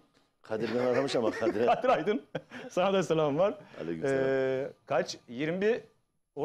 12 Mart mı? 12 Nisan'da bir iş yazdı bana, bilmiyorum. Sen de herhalde oradasın herhalde Hüseyin abi. Evet, yazılı. Değil mi? 12 Nisan böyle bir şey herhalde. Ama Kadir abi senin alttan süren bitti. Yapacak bir şey yok yani. Verdiğin paraya göre yayınlıyoruz. Ama şöyle yapalım. Sana bir jest yapayım. Şimdi 2 tane eser yapıyorum. Bir tanesine klip çekeceğiz. Ama sana sponsorluk yazdım. Sen bana ceza yazıyorsun ama ben sana ceza işimden yazdım. Seni sponsor olarak yazıyorum klibe. Haberin olsun. Tamam mı? Seni seviyorum biliyorsun. WhatsApp'tan bana yazıyorsun ama seni de klibe yazdım sponsor olarak. Ceza öyle yazılmaz, böyle yazılır Kadir abi. Selamlar, saygılar olsun. Şimdi başkanım, birkaç tane daha konuya değinelim. Ondan sonra zaten reklam var. Reklamdan sonra zaten toparlama yapacağız. Evet. Bir futbol turnuvası ile ilgili. Şimdi ben 2019'da geldim. Zannediyorum 2000'de başlayan bir turnuvamız var. Daha önceki başkanlarımız aynı şekilde sürdürmüş. Evet. 3 senedir biz de aynı şekilde turnuvaya devam ediyoruz. Reşadiye Kelkit turnuvasına katılıyoruz. Geçen sene Reşadiye gittik. Reşadiye oynadık. Gerçekten yani onur verici bir şey. Gençlerimizi bir araya getirmek için böyle bir şey gerekiyor.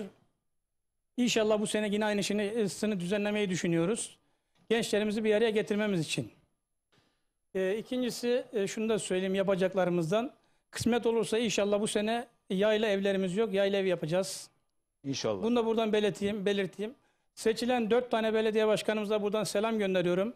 Hangisi gelirse gelsin bize yardımcı olacak. Biz de gerekeni yapıp yayla evlerimizi yapıp bir an önce gideceğiz. Çünkü 20 senedir yaylaya çıkmadık. Köydeki evlerimizi yapıyoruz diye. Evet. Tabii ki özlem Yalnız var. Çocuklarımız burada yaylaları bir ricam olabilir mi başkanım? Buyur. Yayla ev yapacağız de. Evleri İstanbul'daki gibi katlı değil abi. Otantik yayla ev Evet, yap. Yayla evi yapın Evet abi. evet. Yayla evi gibi yapacağız tabii ki. Apartman tarzında değil de kurban Yok olayım ha. yayla evi gider. Yaylanın şeyini bozmadan otantik Evet. yapısını. Şimdi bizim yaylada Hüseyin abi 3 katlı 4 katlı binalar var. Maalesef Sizin gibi şey değil. yaylayı bozdular Elmacık ya. yaylasını gördün mü? Adam site dikmiş. 8 kat.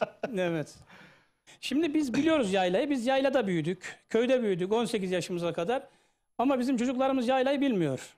Diyoruz yaylamız var. Yayla neresi olduğunu bilmiyor. Tabii gitmeyince nereden bilecek? Gitmeyince etmeyince bu sene kısmet olursa dediğim gibi yayla evlerimizde yapacağız. Tabii aynı zamanda Kurban Bayramı'ndan sonra yine keşkek günümüz olacak. Onu yapacağız. Köyümüzde arkadaşların da söylediği gibi, köylülerimizin söylediği gibi eksiklerimiz var. Bu eksikleri tamamlandıktan sonra inşallah düzenli bir şekilde köyümüze gideceğiz. Köyümüzde her şeyimiz de oluyor. Ekersen, biçersen. Yani şunu söyleyeyim. Öyle bir fasulye oluyor ki bilmiyorum ya o kadar lezzetli, o kadar tatlı, o kadar güzel. Yani ne ekersen köyümüz oluyor. Yeter ki gidelim köye. Gitmemiz için de hizmeti yapıldıktan sonra Evet. hepimiz köydeyiz kısmet Hizmet olursa. yapılırsa herkes gider köye. Herkes Evet. gider. Çünkü Bütün emeklerimiz Sevgili hepsi gider. Suat, yaylalar söylerken 20 yıldır yayla yaşaman Gödülücü'de yaylaya çıkarttık sonuçta. Teşekkür ederim. Çok sağ olun, var olun. Şimdi başkanım Kurban Bayramı'ndan sonra keşkek günü yapacağım dedin ya. Onu nasıl Evet. yapıyorsun mesela? Yani Şimdi keşkek- bayramın 2. ya da 3. günü biz normalde resmi olarak kaymakamlığa dilekçemizi veriyoruz. Gidiyoruz. köy meydanında mı yapıyorsunuz? bu Hayır, keşkek? köyden daha uzak. Zannedersem bir 2 kilometre kadar var. Karacalar Çayırı diyoruz, Keten Çukuru. Oraya gidiyoruz sabahtan kahvaltımızı yapıyoruz. Ateşimizi Piknik tarzında yapıyoruz. bir şey yapıyorsunuz o zaman siz. Piknik gibi evet. Evet. Piknik gibi. 2 kazan keşkek yapıyoruz. Yani O zaman biz yani bu sene şöyle bir keşkek günü yapalım. Evet. Yani bayramın 2. günü veya 3. günü neyse artık bunu haberleştirelim, yapalım. Kemancı Hüseyin, Suat Bulat, bir tane Evet. de bayan sanatçıyla güzel bir keşkek günü yapalım orada. Çok güzel olur. Yakışır mı? Yakışır mı? Ödülüşten Keten Çukuru'na giderken sol tarafta kalıyor asfalta çıkmadan. Evet. Evet. Hüseyin abim hepsini biliyor yani. Hüseyin abi. Çünkü bizim köylere Nabızdan geldiği için. söylüyor. Evet. Allah razı olsun yani bizim oraları biliyor yani. Başkanım şunu söylüyorum. Yani güzel bir keşkek günü yapalım. Evet. Piknik tarzında.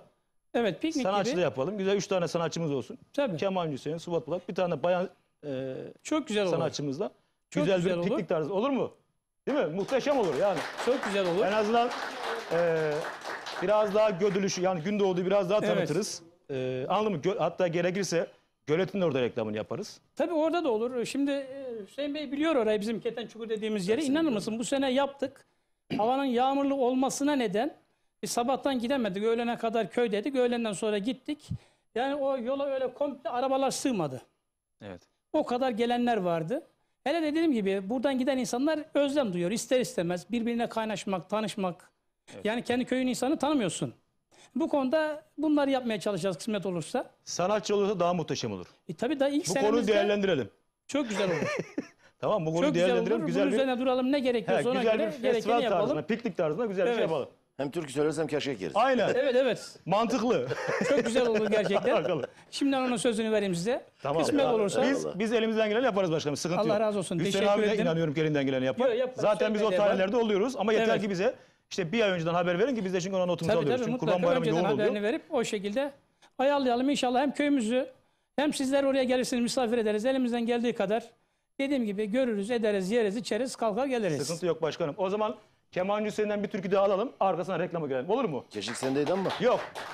Top sende abi bundan sonra. Ben sana bırakıyorum abi. Güzel bir eserle reklama girelim. Reklamdan sonra da son toparlama şeyinde devam edeceğiz. Ve bu arada Ramazan abi bana yazmış. Ramazan Demirürek. Ankara'dan. Evet. Vallahi Ramazan abi şu anda tabletimde çok mesaj olduğu için okuyamıyorum. Onun için selamlar, saygılar olsun. Suat Bey hayırlı akşamlar. Derneğimizin bu güzel gecesi hayırlı olsun. Ekin TV ailesine, başkan ve Kemancı Hüseyin'e selamlar ediyorum. Mali Müşavir Ramazan Demirürek demiş. Selamlar, saygılar olsun Ankara'ya, Ramazan abiye. Selam. Oraya Saygılar şöyle. olsun. İstanbul. Ramazan Demirek, evet o. Ramazan Yılmaz Ankara'da. Ramazan Yılmaz Ankara'da. Abi Demirürekler Ramazan Demirek. Sen Ramazanları Muhasebeci. karıştırdın. Ramazanları karıştırdın. Evet. Eyvallah. Hadi bakalım gelsin alkışlar Kemancı Hüseyin'e. O zaman bu eserde sevgili Ayşe Dilber'in sözleri müziğini de ben yaptım. Çal bir şeyler bizim yöreden olsun diyeceğim. Hadi bakalım. İlk defa da senin programında okuyacağım. Eyvallah abi, teşekkür ediyoruz. Hadi bakalım gelsin abi.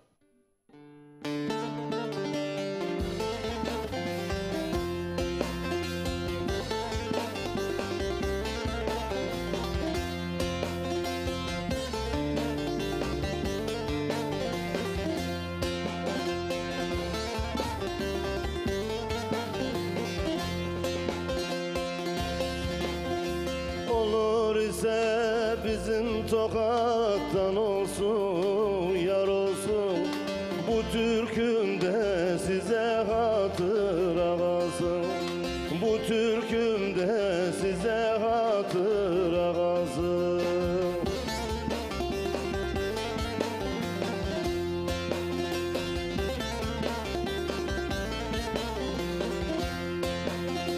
Al eline aşık keman sazını, sazını. Çal bir şeyler bizim yöreden olsun. Bir şeyler çal bizim köylerden olsun.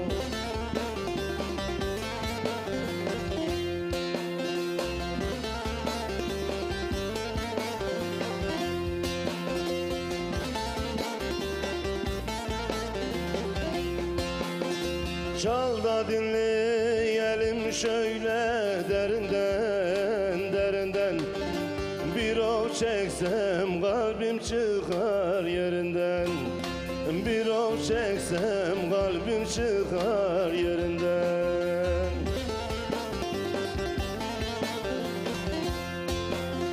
Haber getir bana nazlı yarimden, yarimden. Çal bir şeyler bizim yöreden olsun. Bir şeyler çal bizim köylerden olsun.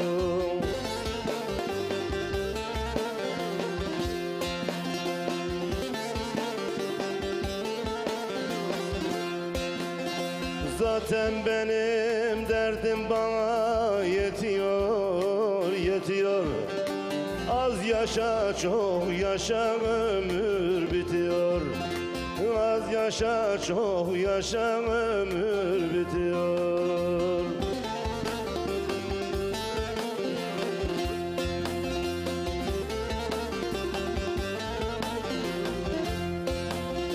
Saza dokundukça derdim artıyor, artıyor. Çal bir şeyler bizim yöreden olsun. Bir şeyler çal bizim köylerden olsun.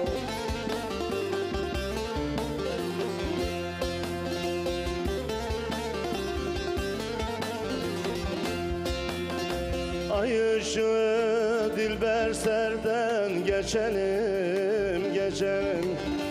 Bu dünyanın şerefine içelim. Bu dünyanın şerefine içelim.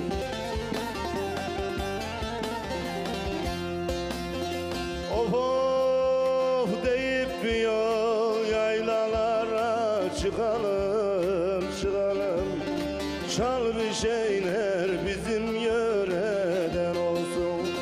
Bir şeyler çal bizim köylerden olsun. Çal bir şeyler bizim Tokat'tan olsun. Eyvallah. Çok çok teşekkür ediyoruz. Efendim kısa bir reklamlardan sonra bizler buradayız. Bizler efendim keşkeğimizi yiyeceğiz şimdi. Keşkeğimizi reklam arasında yiyeceğiz. Yemek isteyenler varsa biz yarım saat daha buradayız. Başkanım keşkeği açmaya gerek yok değil mi? Direkt yiyoruz. Tamam hadi bakalım kısa bir reklamlardan sonra bizler buradayız.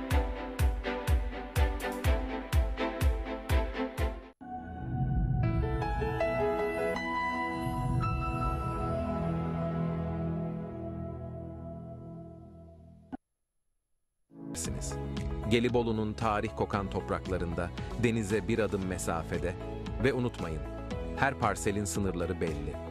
Numaralandırılmış bu benzersiz parseller, size ait özel bir dünyayı temsil ediyor. Siz de bu benzersiz fırsatı kaçırmayın. Gelibolu Ocaklı Köyü'nde hayalinizdeki yaşam sizi bekliyor. Sadece 599.000 TL, Ekin Gayrimenkul Arsa Ofisi ailesi olarak sizin için sunduğumuz bu muazzam arazilere sahip olma fırsatını kaçırmayın. Gelibolu'nun bu eşsiz köyünde arazi sahibi olmak artık hayal değil. Her bir parsel sadece 599.000 TL. Parsellerimiz hakkında da birkaç detay paylaşmak isteriz. Ocaklı Köyü'ne bir olarak sizi tarihi ve doğal güzellikleriyle ünlü Gelibolu'nun kalbinde muhteşem açısından oldukça avantajlı. Ve şimdi sizin için sunduğumuz özel kampanya ile bu muhteşem parsellere sahip olma şansı sizinle. Siz istediniz, biz denize, tarihe ve doğaya bu eşsiz parselleri sunduk. Ocaklı Köyü'nde geçmişle geleceği buluşturun.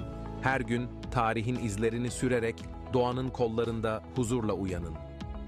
Sadece bir adım Ekin TV'de Dadanış olsun yok. Sevdalı, sevdalı. Dernek yönetiminden Ahmet Demiryürek var. Bunlara ve Ankara'daki köylülerimize buradan selam gönderiyorum. Köydeki köylülerimize selam gönderiyorum. 4 tane muhtar dayı var. İnşallah hangisi hayırlıysa o gelir diyorum.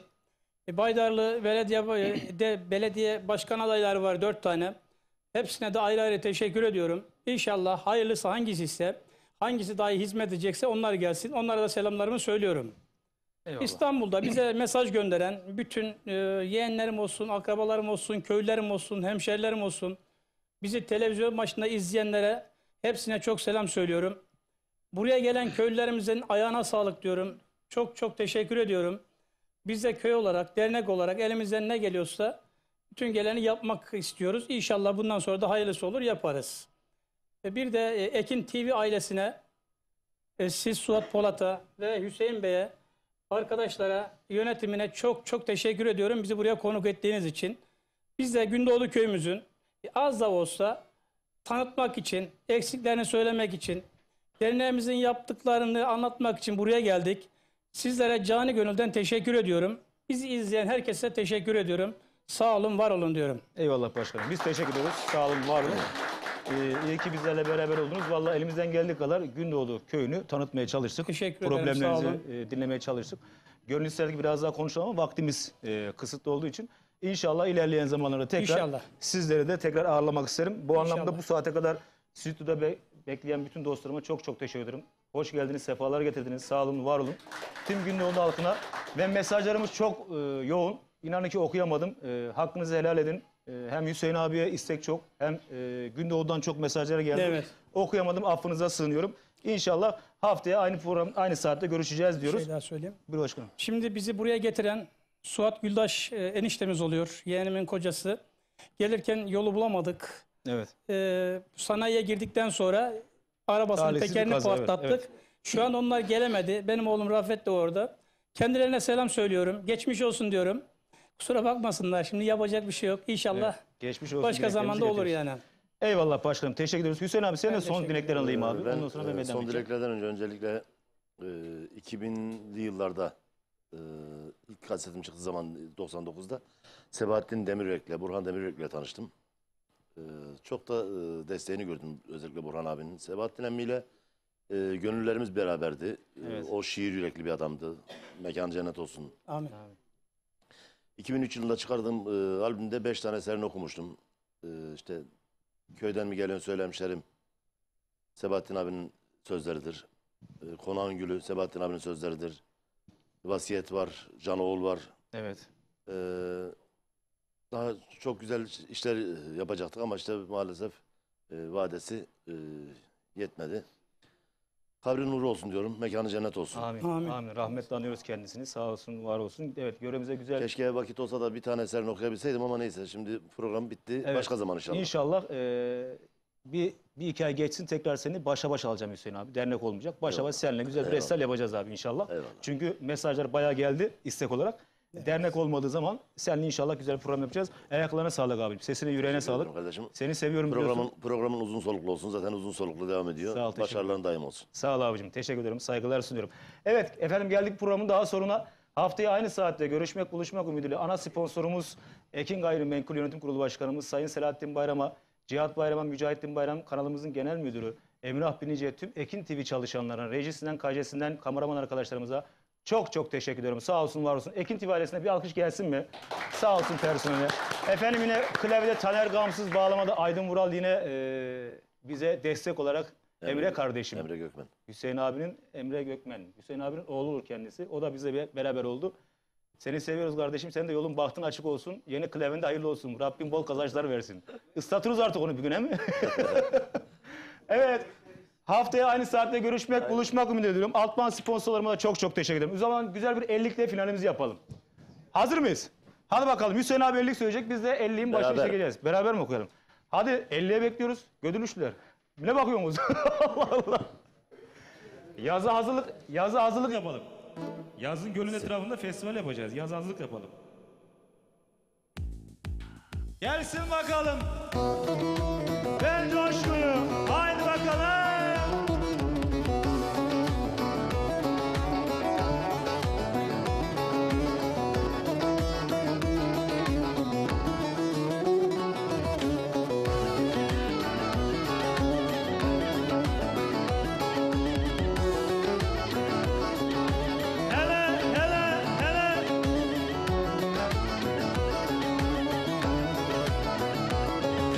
Ah ah ah ah 50 gorak biçerim 50 gorak biçerim sen doldur ben içerim sen doldur ben içerim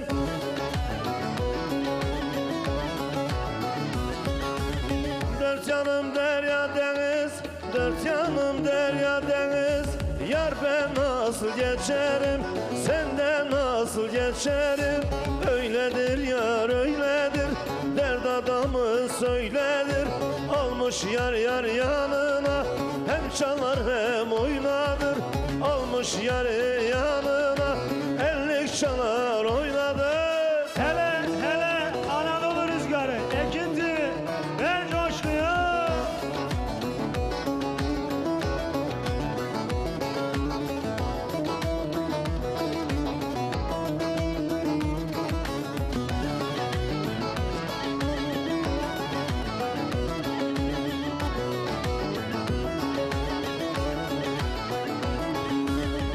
Başımdaki yazmayı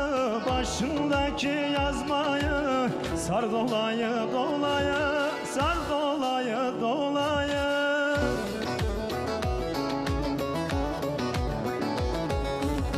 Zor olan yar sevilmez, zor olan yar sevilmez. Vardır onun kolayı, vardır onun kolayı.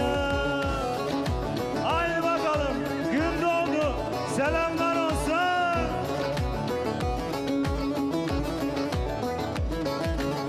Ellik oynarım ellik, ellik oynarım ellik. Yar yanımda olursa, yar yanımda olursa.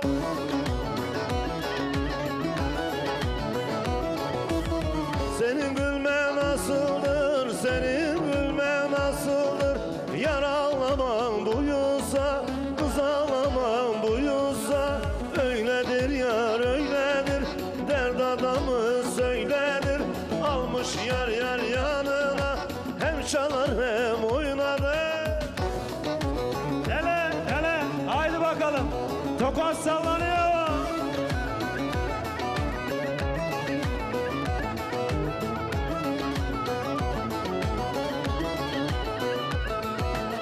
Evlerinin önünde, evlerinin önünde Selvi kavak sırası, Selvi kavak sırası.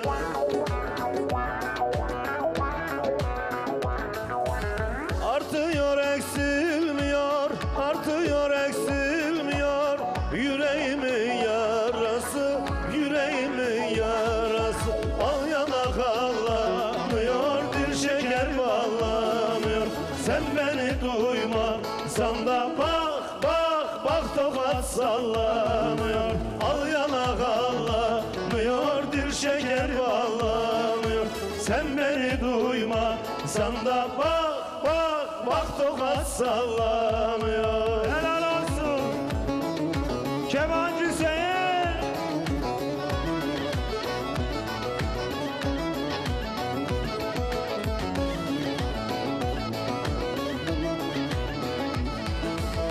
Tokattan aldım çemen, tokattan aldım çemen.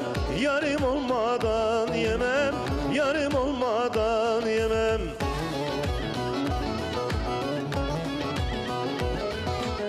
Yar yanımda olmadan, yar yanımda olmadan. Vallahi tokada gelmem, billah tokada gelmem. Al yanak ağlamıyor, bir şeker bağlamıyor. Sen beni duymasan da bak, bak, bak tokat sallanıyor. Al yanak ağlamıyor, bir şeker bağlamıyor. Sen beni duymasan da bak, bak, bak tokat sallanıyor. Haydi, haydi bakalım. Ver coşkuyu ekintini. Anadolu rüzgarı. Ekran başı, durma. Yüce dağda kar olur, rüzgar vurur savrulur. Yüce dağda kar olur, rüzgar vurur savrulur. El sözüne gidenler sonradan pişman olur. El sözüne gidenler sonradan pişman olur. Hele, hele.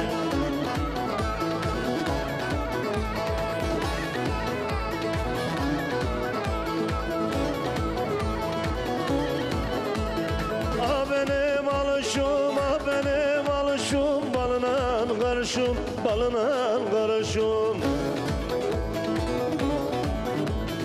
El yanda küsürüm, el yanda küsürüm. Tenhada barışım, tenhada barışım.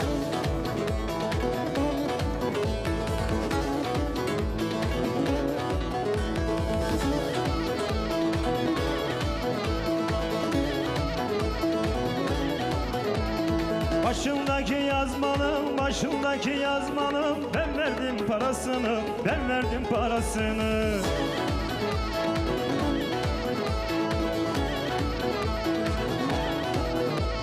Seni benden alalım, seni benden alalım. Yakarım yuvasını, yakarım yuvasını. Efendim haftaya aynı saatte görüşmek, buluşmak ümit ediyorum. Gündoğdu Köyü'ne, yönetimine teşekkür ediyoruz. Kemancısına çok çok teşekkür ediyoruz. Allah'a ısmarladık. Radyo Ekin.